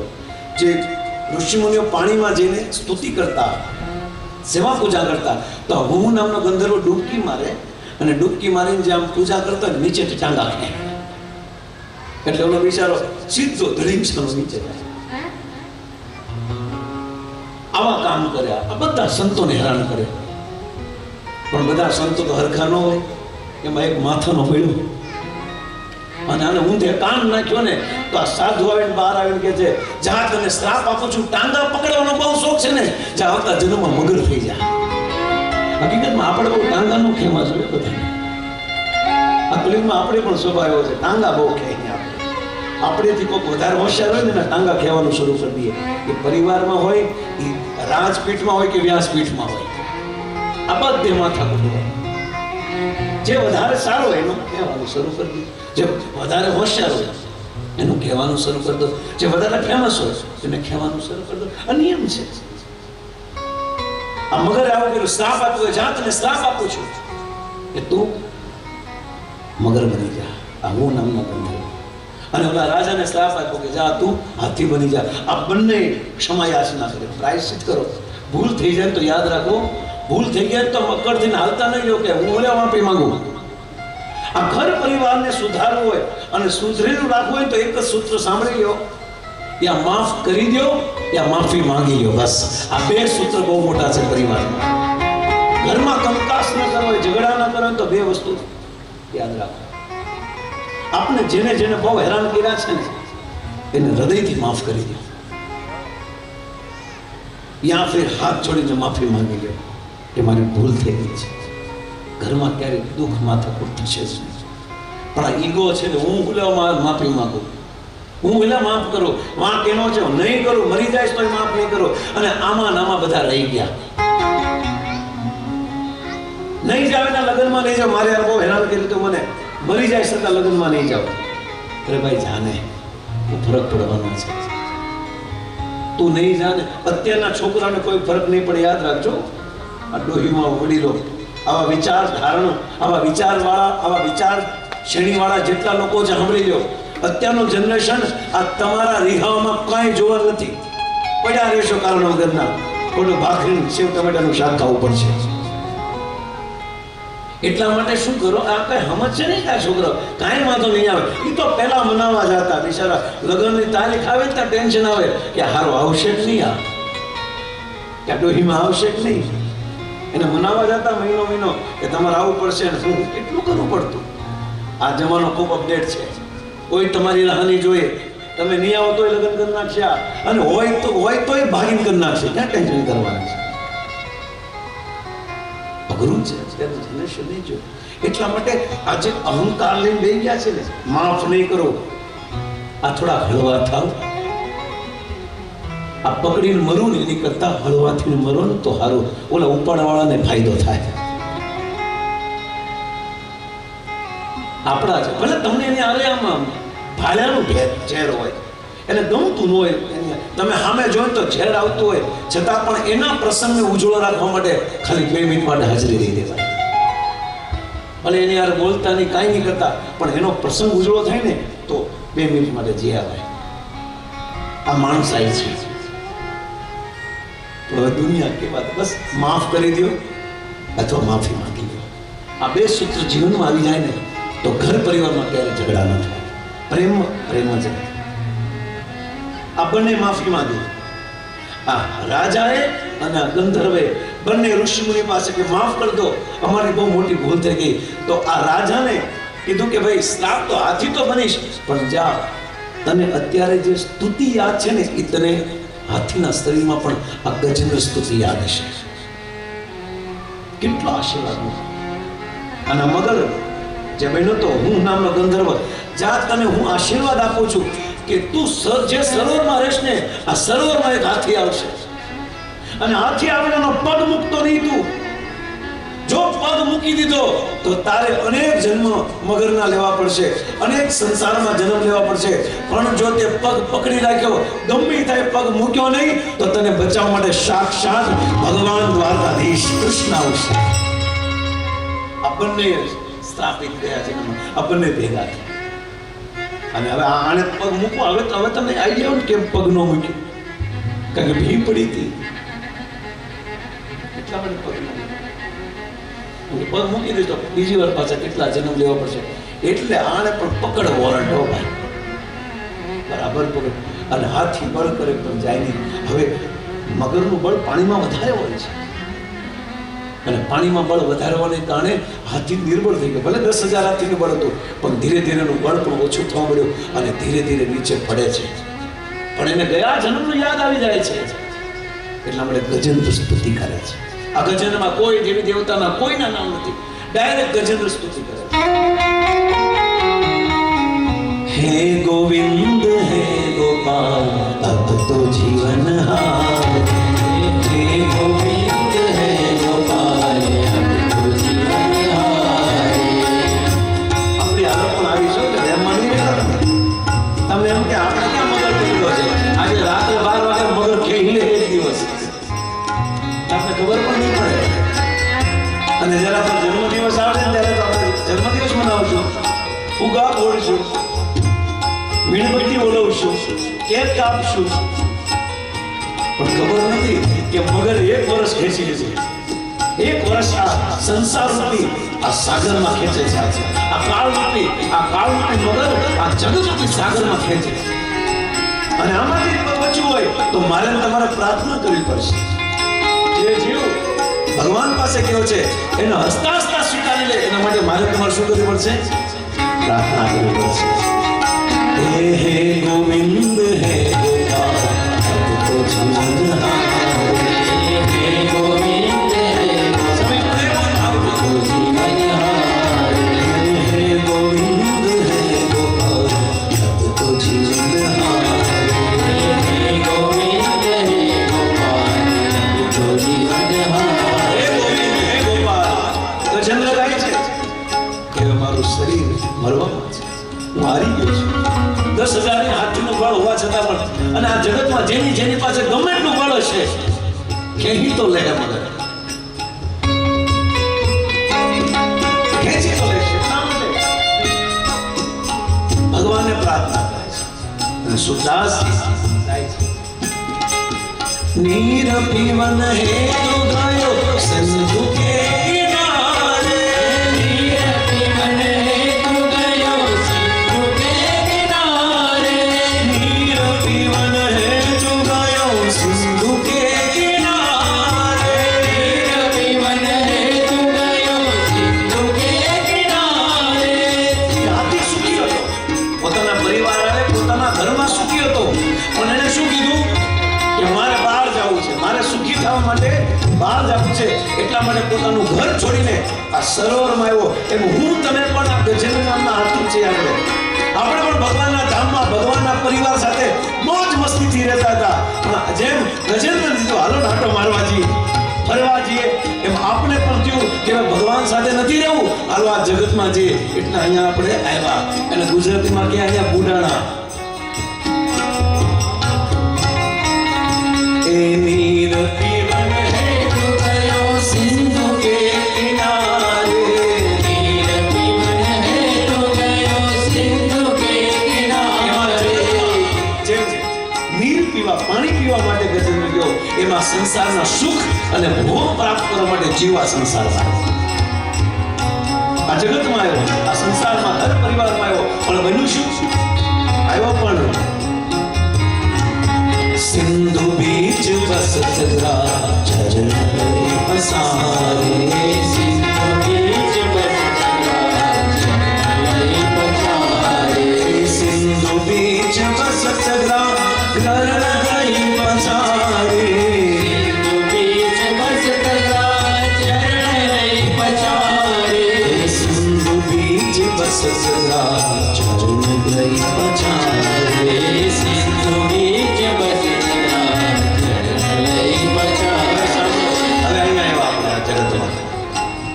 સંસારમાં. અને હવે શું થાય છે? આ જગતમાં આપણે રહેવા મળ્યા. સિંધુ બીચ બસત ગ્રામ, આ ઘર, આ ભૌતિક જગતમાં આપણે ઘર બનાવ્યું, ગ્રહ બનાવ્યું, મકાન બનાવ્યું. પહેલા ભાડે, પહેલા ચાલીઓમાં રહેતા, દેવમાં હતા, ત્યાંથી અહીંયા આવ્યા. અહીંથી પહેલા એકદમ નાની ચાલીમાં રહેતા, અને ધીરે ધીરે જેમ આપણું ભાગ્ય ઉજળું થયું, આપણી મહેનત સાથ આપ્યો, એટલે ધીરે ધીરે આપણા મકાન બંગલા થવા મળ્યા. બાકી મૂળ આપણું ઘર આપણે દેહમાં હતા, આપણા બાપ દાદા સાથે, એમ આપણે મૂળ દ્વારકાધીશ સાથે હતા. પણ અહીંયા આવ્યા એટલે પરિવાર વધતું ગયું, અને પરિવાર વધતું ગયું.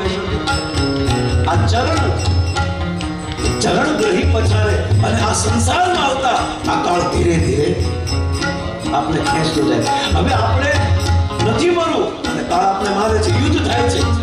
આપણું કાળ સાથે યુદ્ધ થાય છે. જેમ ગજેન્દ્રનું યુદ્ધ મગર સાથે જાય એમ આપણું યુદ્ધ દરરોજ શ્વાસ સાથે થાય છે. એવું યુદ્ધ થયું. 4 પ્રહર યુદ્ધ ભયો થઈ ગયો મજદારે. 4 પ્રહર યુદ્ધ ભયો થઈ ગયો મજદારે. 4 પ્રહર યુદ્ધ ભયો થઈ ગયો મજદારે. 4 પ્રહર યુદ્ધ ભયો થઈ ગયો મજદારે. સવારથી સાંજ દરરોજ લડીએ છીએ આપણે. સવારે ગયા ઘરે હેમ પાછા આવ્યા તો થેન્ક યુ, અને સુઈ ગયા પછી જો આંખ ખોલી તો પણ થેન્ક યુ. અમારા ગુરુજી કહે છે કે ભગવાનના 2 માળા હરેક વ્યક્તિ ભગત હોય કે ન હોય એને 2 માળા ફરજિયાત કરવી જોઈએ. ભાઈ એ સવારમાં ગયા હોય ધંધે કે કોઈ પણ જગ્યાએ અને જ્યારે એ વ્યક્તિ ઘરે પાછો આવે તો ભગવાનને થેન્ક યુ કહેવું જોઈએ કે કેમ ઘરે આવ્યો, એની એક માળા હોવી જોઈએ. અને રાત્રે સુઈ ગયા પછી આંખ ખોલી કરી, આંખ ખોલીને આંખ જો ભગવાન ન ખોલે ને તો હરિબોલ થઈ જાય. એટલા માટે ભગવાને થેન્ક યુ કે પ્રભુ તે આંખ ખોલી અને દિવસે તે આંખ બંધ ન કરવા દીધી. જો ઊંધું તું કરતો હલવા જાય. એટલા માટે દરરોજ હમ સબ બધા જ મરી રહ્યા છે, બધા યુદ્ધ કરી રહ્યા છે, કાળ સાથે લડી રહ્યા છે, રોગ સાથે લડી રહ્યા છે, ઘરવાળા સાથે લડી રહ્યા છે, અંદરના શત્રુ લડી રહ્યા છે, બહારના બધા જ લડી રહ્યા છે. 4 પ્રહર યુદ્ધ ભયો ગયો મજદારે. 4 પ્રહર યુદ્ધ ભયો થઈ ગયો મજદારે. યુદ્ધ હવે શું થયું? હવે ધીરે ધીરે આ કાળ આ મગર ગજેન્દ્ર લઈ જાય છે, અને જેમ લઈ જાય એમ ધીરે ધીરે કાળમાં ડૂબતો જાય, દરરોજ મરતો જાય છે. 10 વર્ષ 20 વર્ષ 40 50 60. અને શું થયું? સુરદાસજી કહે છે नाक कान डूबन लगे कृष्ण को पुकारे. नाक कान डूबन लगे कृष्ण को पुकारे. नाक कान डूबन लगे कृष्ण को पुकारे. नाक कान डूबन लगे कृष्ण को पुकारे. धीरे धीरे આપણે મૃત્યુ તરફ સફેદ વાળા વાળા ટંકોરી વાળી ટન ટન જાગો. પણ હજી હારો ઓપરેશન હજી મોત. પછી કાન વાળ સફેદ આવે એટલે પહેલી નોટિસ. જેમ ભાડાના ઘરનું મકાન રાખ્યું હોય, હપ્તામાં મકાન રાખ્યું હોય, હપ્તો ન ભરો એટલે સૌથી પહેલી નોટિસ આવે ગવર્મેન્ટની. એમાં શરીર રૂપી મકાનમાં રહ્યા પછી જો ભગવાનના ધામનો હપ્તો ન ભર્યો તો નોટિસ. સફેદ વાળ નોટિસ, સાવધાન. પણ તોય ધ્યાન ક્યાં દીધી તો આવ્યા રાખે. પછી બીજી નોટિસ ચશ્મા. હવે બધા બધી નોટિસ શું છે? પછી કાનમાં ઓછો હમણાં હું કીધું બેટા પણ કોક એના વિશે કીધું હોય ને હા એવી છે તો હમણાં જાય. કાન ખબર નથી કેવા છે ખબર નથી. કોક હાર આપણા વખાણ કરતા ને બધું હમણાં કરતો રે તું. કોઈ કાન તેમ કહીને હું કીધું બોલતો. આ કાન જાય, આંખ જાય અને ટાંગા જાય. અત્યારે તો પહેલા ટાંગા જવું ને ટાયર જાય છે પહેલા. છતાં વ્યવસ્થા થઈ ગઈ નવા ટાયર, પણ ક્યાં સુધી નવા ટાયર નાખશું તો ક્યાં? નાક કાન ડૂબન લગે કૃષ્ણ को पुकारे.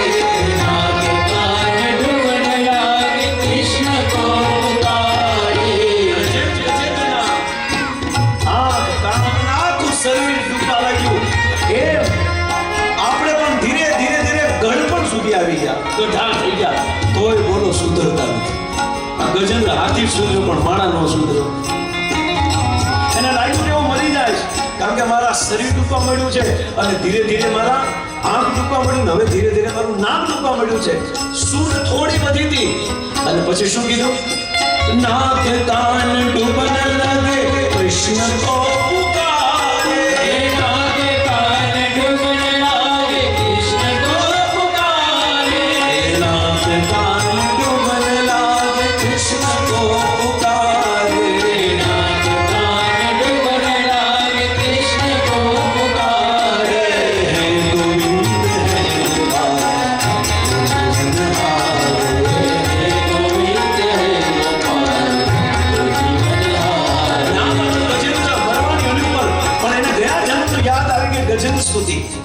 અને ભગવાનને બોલાવ્યા અને ભગવાનને બોલાવતા તે સરોવરમાં ડૂબવા લાગ્યો અને એવામાં એક પત્ર પુષ્પમ ફલમ તોયમ યો મે ભક્ત્યા પ્રયસતિ તદહં ભક્તિ પ્રયતમ અસ્નામિ પ્રયા હે ગોવિંદ હે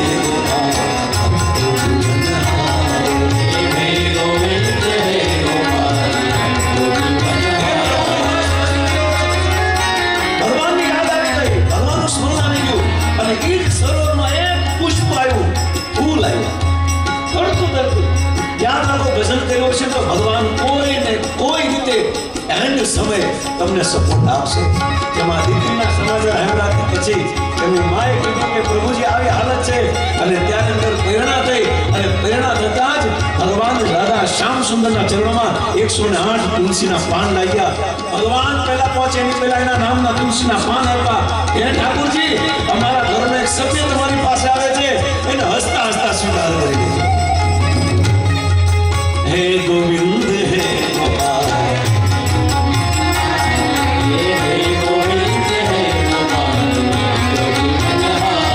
ભગવાન જગન્નાથને પ્રાર્થના કરે, જગન્નાથ અમે કોઈ જીવને બચાવી નહીં શકીએ કે મરેલાને જીવતા નહીં કરી શકીએ, જેની મૃત્યુ નિશ્ચિત છે આવવાની છે, અમે કાંઈ નહીં કરી શકીએ, પણ હે ઠાકોરજી જીવ તમારી પાસે આવે છે તો હસતા હસતા સ્વીકાર કરી લેજો.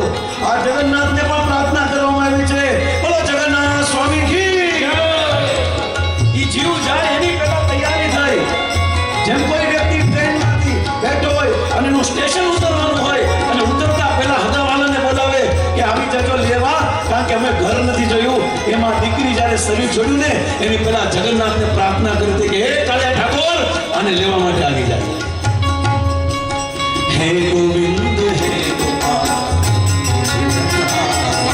હે ગોવિંદ હે ગોપાલ,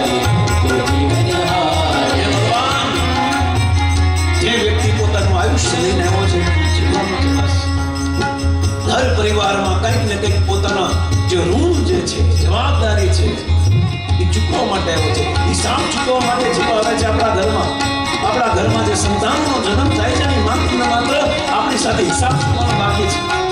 એનો હિસાબ આ પરિવાર સાથે ખાલી 10 વર્ષનો હતો, એ ચૂકવી નાખ્યો અને જીવ શરીર છોડી દીધું. અને यहाँ पर गजेंद्र पुष्प अर्पण करे છે. હે કૃષ્ણ, હે દ્વારકાધીશ, આ તમારો ભગત તમને કંઈક અર્પણ કરે છે અને અર્પણ કરે છે પુષ્પ. અને પુષ્પ અર્પણ કરતા જ ભગવાન વૈકુંઠમાં બેઠા છે. દ્વારકાધીશ લક્ષ્મીજી, રૂકમણીજી, પ્રભુ પ્રભુ તમારા ભગત બોલાવે છે, જલ્દી કરો, મરવાની એની ઉપર છે. ભગવાનને ખબર છે એની તૈયારી કરું છું, મારે નીચે જવું છે ને બચાવવા માટે શું કરું. અને ત્યારે રૂક્ષ્મણી કહે છે પ્રભુ એમ કરો, ગરુડજી પર કહી જાઓ. હા ગરુડજી, હે ગરુડજી જલ્દી આવો, જલ્દી ઉતાવળ રાખ. ગરુડજી કે પણ હમણાં હું તો છું, ભલે હું તોય જલ્દી આવ્યો. ક્યાં જવું છે? મારા ભગતને બચાવો. ત્રિકુટ પર્વત ઉપર સરોવરમાં કોઈ મગર મારા ભગતને પગ ખેંચીને મારી રહ્યો છે, મારે એને બચાવવાનો, કારણ કે મને પુકાર્યો છે, મને અર્પણ કર્યું છે. પત્ર પુષ્પમ ફલમ તોયમ, મને પુષ્પ અર્પણ કર્યું છે અને કોઈ ઝેર અર્પણ કરવા આવે તો હું સ્વીકારી લઉં છું. આ ભગતે તો હસતા હસતા પુષ્પ આપ્યું છે. દોડી હે ગરુડજી જલ્દી આ દીકરાનો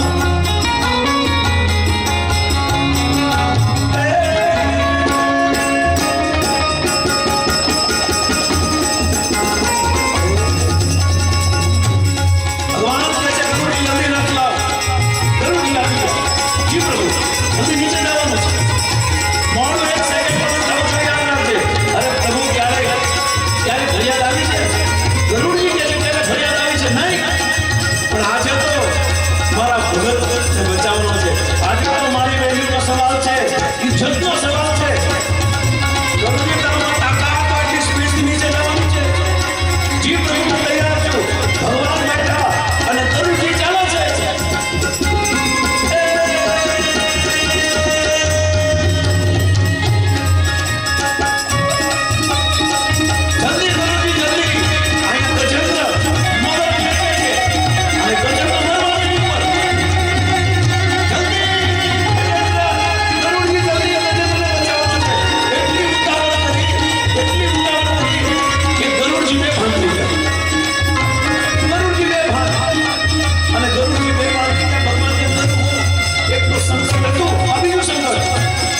ભગવાને ચતુર્ભુજનું ધારણ કર્યું.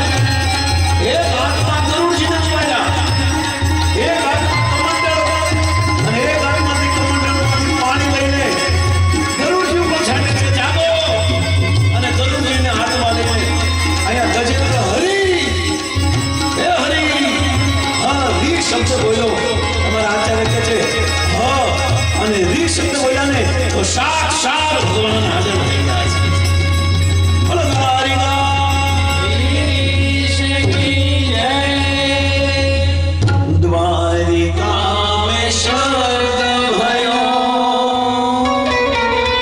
શોર ભયો હારી. દિલથી શબ્દ નીકળ્યો છે, દિલથી પ્રાર્થના નીકળી છે, દિલથી હરિનું નામ નીકળ્યું છે. પ્રભુ આપણે જેમ પરાણે પરણે નહીં, આપણે કમિટમેન્ટ આપ્યું હોય 2 માળા કરીશ, એ ટીંગાતી હોય માળા. એવા વચનો નહીં, પાક્કા વચનો. ગુરુને આપ્યા છે તો મરી જાય પણ વચન નિભાવીશ. અને હરી શબ્દ બોલે છે, શબ્દ જો હૃદયથી. દ્વારિકા મેં શબ્દ ભયો, એ શોર ભયો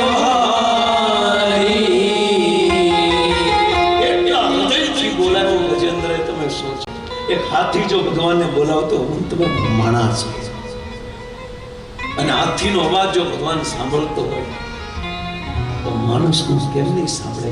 કારણ કે બધા શરીરમાં શ્રેષ્ઠ શરીર મનુષ્યનું છે.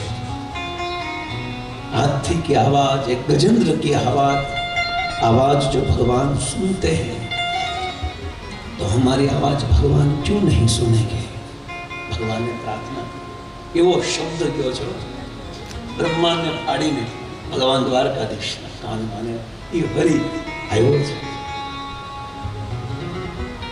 शंख चक्र गदा पद्मा गरुड़ लई सिधारे. शंख चक्र गदा पद्मा गरुड़ लई सिधारे. आचल चल हाथમાં સુદર્શન ચક્ર. હે ગજેન્દ્ર આવી ગયો છે તારો વરદાર, અનાથોનો નાથ આવી ગયો છે.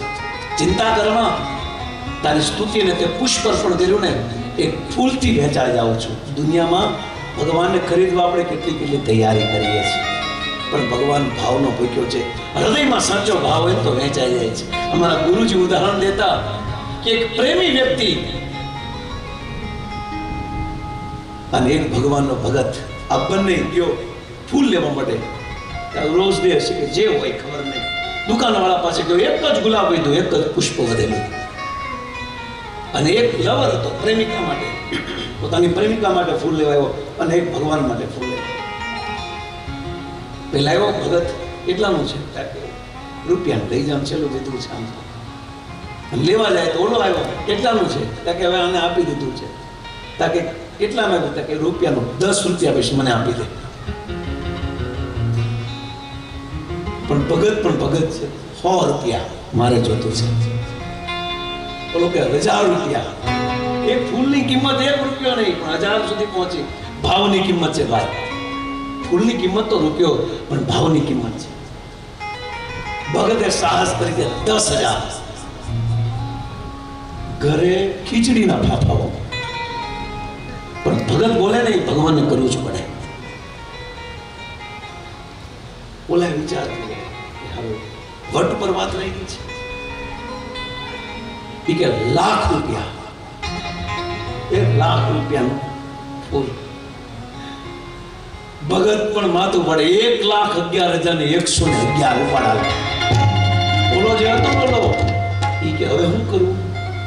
આ એક નાના ફૂલના 1,11,111 મારે તો વધારે કહેવાય. પણ એને વિચાર કર્યો કે આપણી પ્રેમિકા 10 રૂપિયા વાળી છે, 1,00,000નો ખર્ચાઈ કે રાખો તમે. અને બોલો ભગવાન માટે જો તો ખરા શરણાગત 1,11,111 કે મારે આગળ છે નહીં, પણ રડીને તમને આપીશ. બોલો ફૂલ વાળો કે બહુ જોયા ફૂલ ખરીદવા વાળા, પણ ફૂલ સાથે આ જીગર વાળો પેલો જોયો કે દ્વારકાધીશ માટે બધું અર્પણ કરી દીધું છે. આવો વિશ્વાસ રાખો ને, પ્રભુ ગમે ત્યાંથી આવી જાય. બોલે ફ્રીમાં આપી દીધું છે. ભગવાન ઉપર શરણાગત વિશ્વાસ હશે ને તો જે કિંમત આપણે વિચાર કર્યો છે ને એની કરતા મફતમાં ભગવાન આપી દેશે. એટલા માટે ગીતામાં ભગવાન પત્ર પુષ્પમ ફલમ તોયમ યો મે ભક્ત્યા પ્રયચ્છતિ તદહં ભક્તિ પર્યતમ અસ્મામી પ્રયત્નઃ.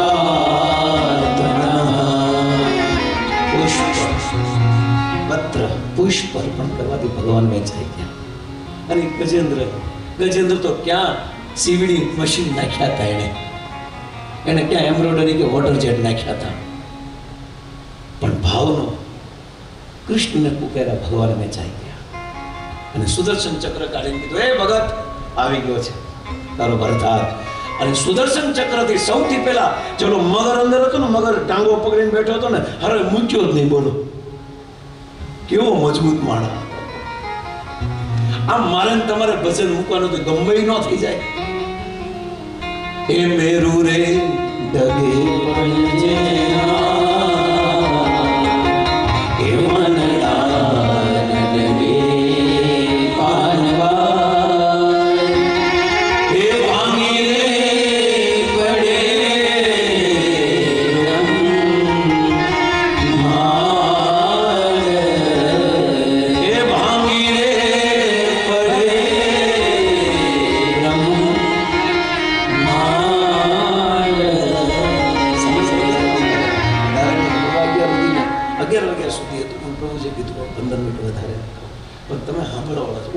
નીકળી ગયા, ભલી ગયા.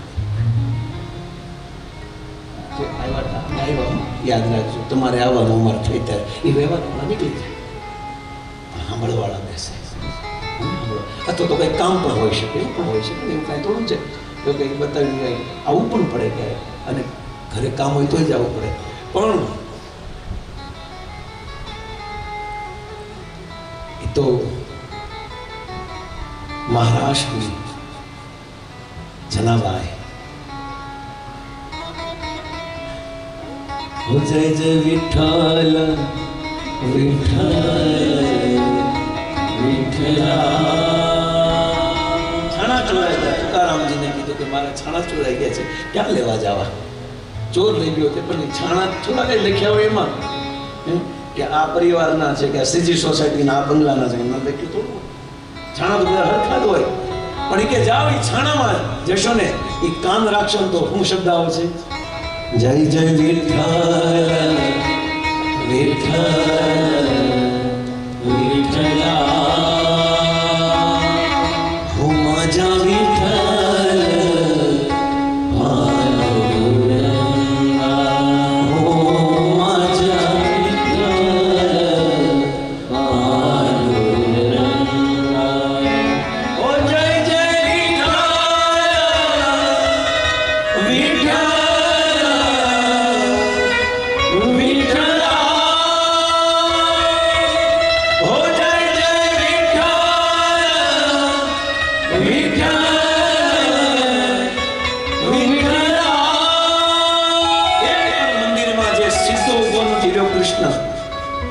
મહારાષ્ટ્રમાં ટટ્ટારો છે.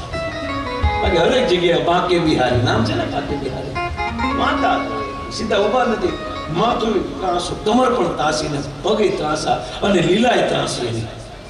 રાત્રે 12 વાગે જન્મ લે. બોલો તોડવી નાખે, ઉપવાસ કરાવી. નામ એ કેવું? કૃષ્ણ. આમ કૃષ્ણ. અને એના ભક્તોય વાકા. છાણામાં નામ આવે. હા, જય જય વિઠ્ઠલ વિઠ્ઠલ વિઠ્ઠલા. હું માજા વિઠ્ઠલ પાંડુરંગા, હું માજા વિઠ્ઠલ પાંડુરંગા. મા બાપની સેવા કરે ત્યાં સુધી આમ નામ ટટ્ટારો કર્યા છે. કમર ઉપર હાથ.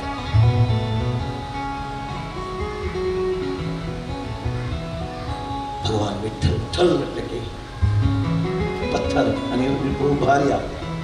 મા બાપની સેવા કરતો તો ભગત, હે હું તારી સેવાથી પ્રસન્ન થયો, દર્શન દેવા આવ્યો, 2 મિનિટ ઉભા રહ્યો, મારા મા બાપની સેવા કરવા દો. ત્યાં કે એને બોલાવતો ખરા, બહાર ઉભો છું, ભગવાન બહાર ઉભા છે, અને ફેંક્યું નળિયું, આપણે કે નળું દેહમાં નળિયામાં ફર પડતું ઉભા રહ્યો, એની ઉપર ઉભા રહ્યો એટલે ન પડ્યું વિઠ્ઠલ. કે ભગવાન કેવા કરુણા છે. સુદર્શન ચક્રથી મગરનું ગળું કાપી નાખ્યું, અને ગળું કાપતા જ મગરનું દિવ્ય શરીર મળી ગયું, અને કીધું કે મને જે ગુરુએ શ્રાપ આપ્યો છે, આ શ્રાપ મને આશીર્વાદમાં મળ્યો. પણ મૃત્યુ પછી જ્યારે દિવ્ય શરીર પ્રાપ્ત થયું ને, ત્યારે સંતો અને આચાર્ય બહુ સરસ વાત કરે છે કે મગરને છે ને ગજેન્દ્ર કરતા પહેલા મુક્તિ કોને મળી? ગજેન્દ્ર પહેલા મુક્તિ કોને મળી? મગરને મળી. તમે વિચારો, થોડુંક વિચારો. ગજેન્દ્ર મોક્ષ, આ કથાનું નામ શું છે આજથી? ગજેન્દ્ર મોક્ષ. પણ ગજેન્દ્રના મોક્ષ કરતા પહેલા મોક્ષ કોને મળ્યો? કોને મળ્યો? મગરને. પછી ગજેન્દ્રને મળ્યો. અમારા ગુરુજનો કહે છે કે હું તમે પણ જો આવા સાચા સંતો અને સદગુરુના પગ પકડી રાખશું ને, તો ગુરુ કરતા પહેલા ચેલાનો ઉતાર લઈ જવાનું. ગુરુ તો પછી જાય ધામમાં, પણ એની પહેલા મોક્ષ શિષ્યનો થશે. પણ બસ ચરણ કમલને ભરોસો દ્રઢ હરિ ચરણ કે ભરોસો દ્રઢ હરિ ચરણ કે. આ ભરોસો ધારત્યો. અને ગજેન્દ્રની સુંદર સ્થિતિ સાંભળીને ભગવાને ગજેન્દ્ર ઉપર કૃપા કરી. પણ એક જ કારણ, ગજેન્દ્ર શું આપ્યું? ભદ્ર પુષ્પમ ફલમ તોયમ યોગિમત્યા પ્રયશ્યતિ તદહં ભક્તિમયતમ અસ્નામિ પ્રયાત્મનઃ. સત્સંગને વિરામ આપીએ.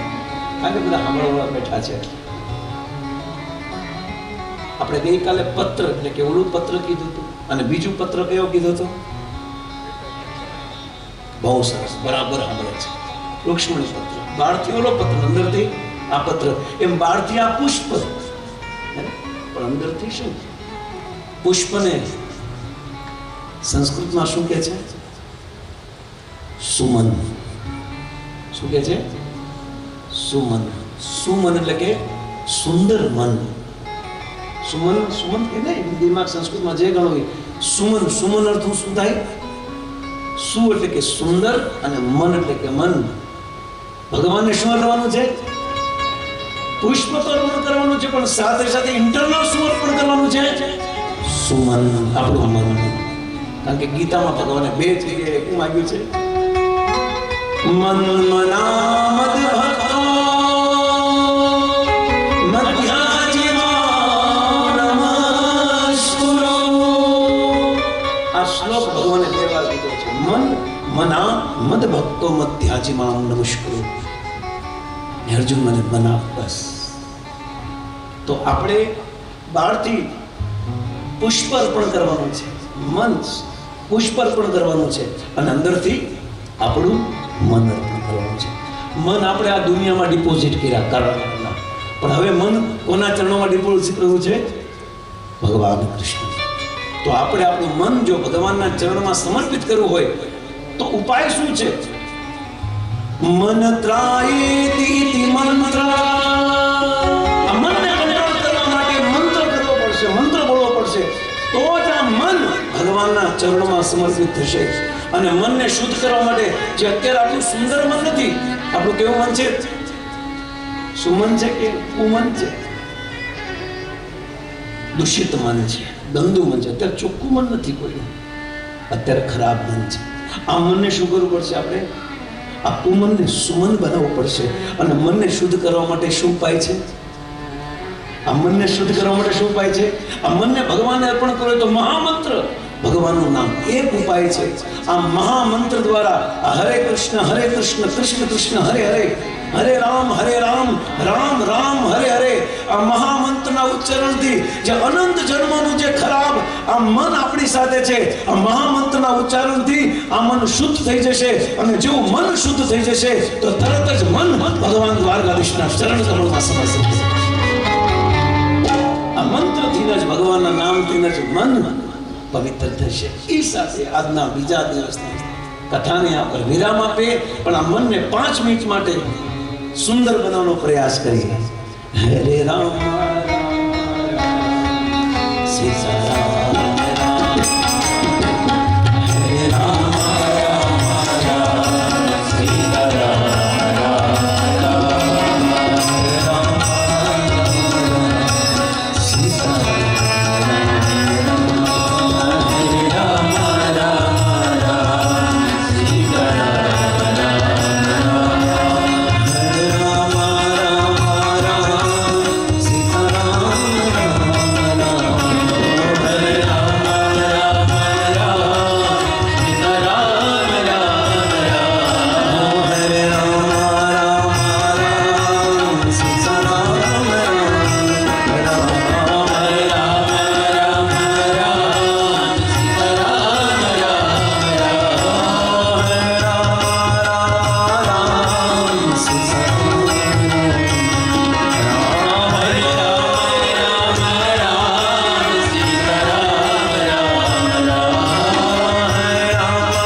और एक बार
निताय गौर प्रेमानंदे हरि हरि बोल।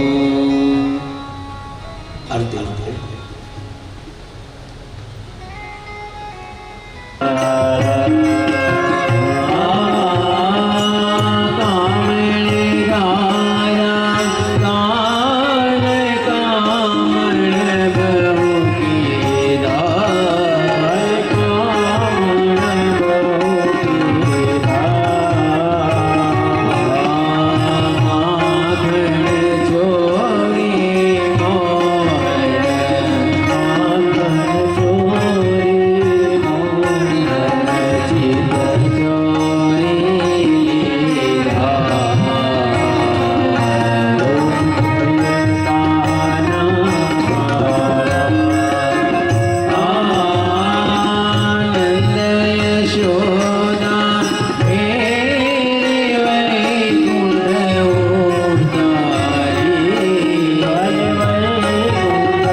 निताय गौर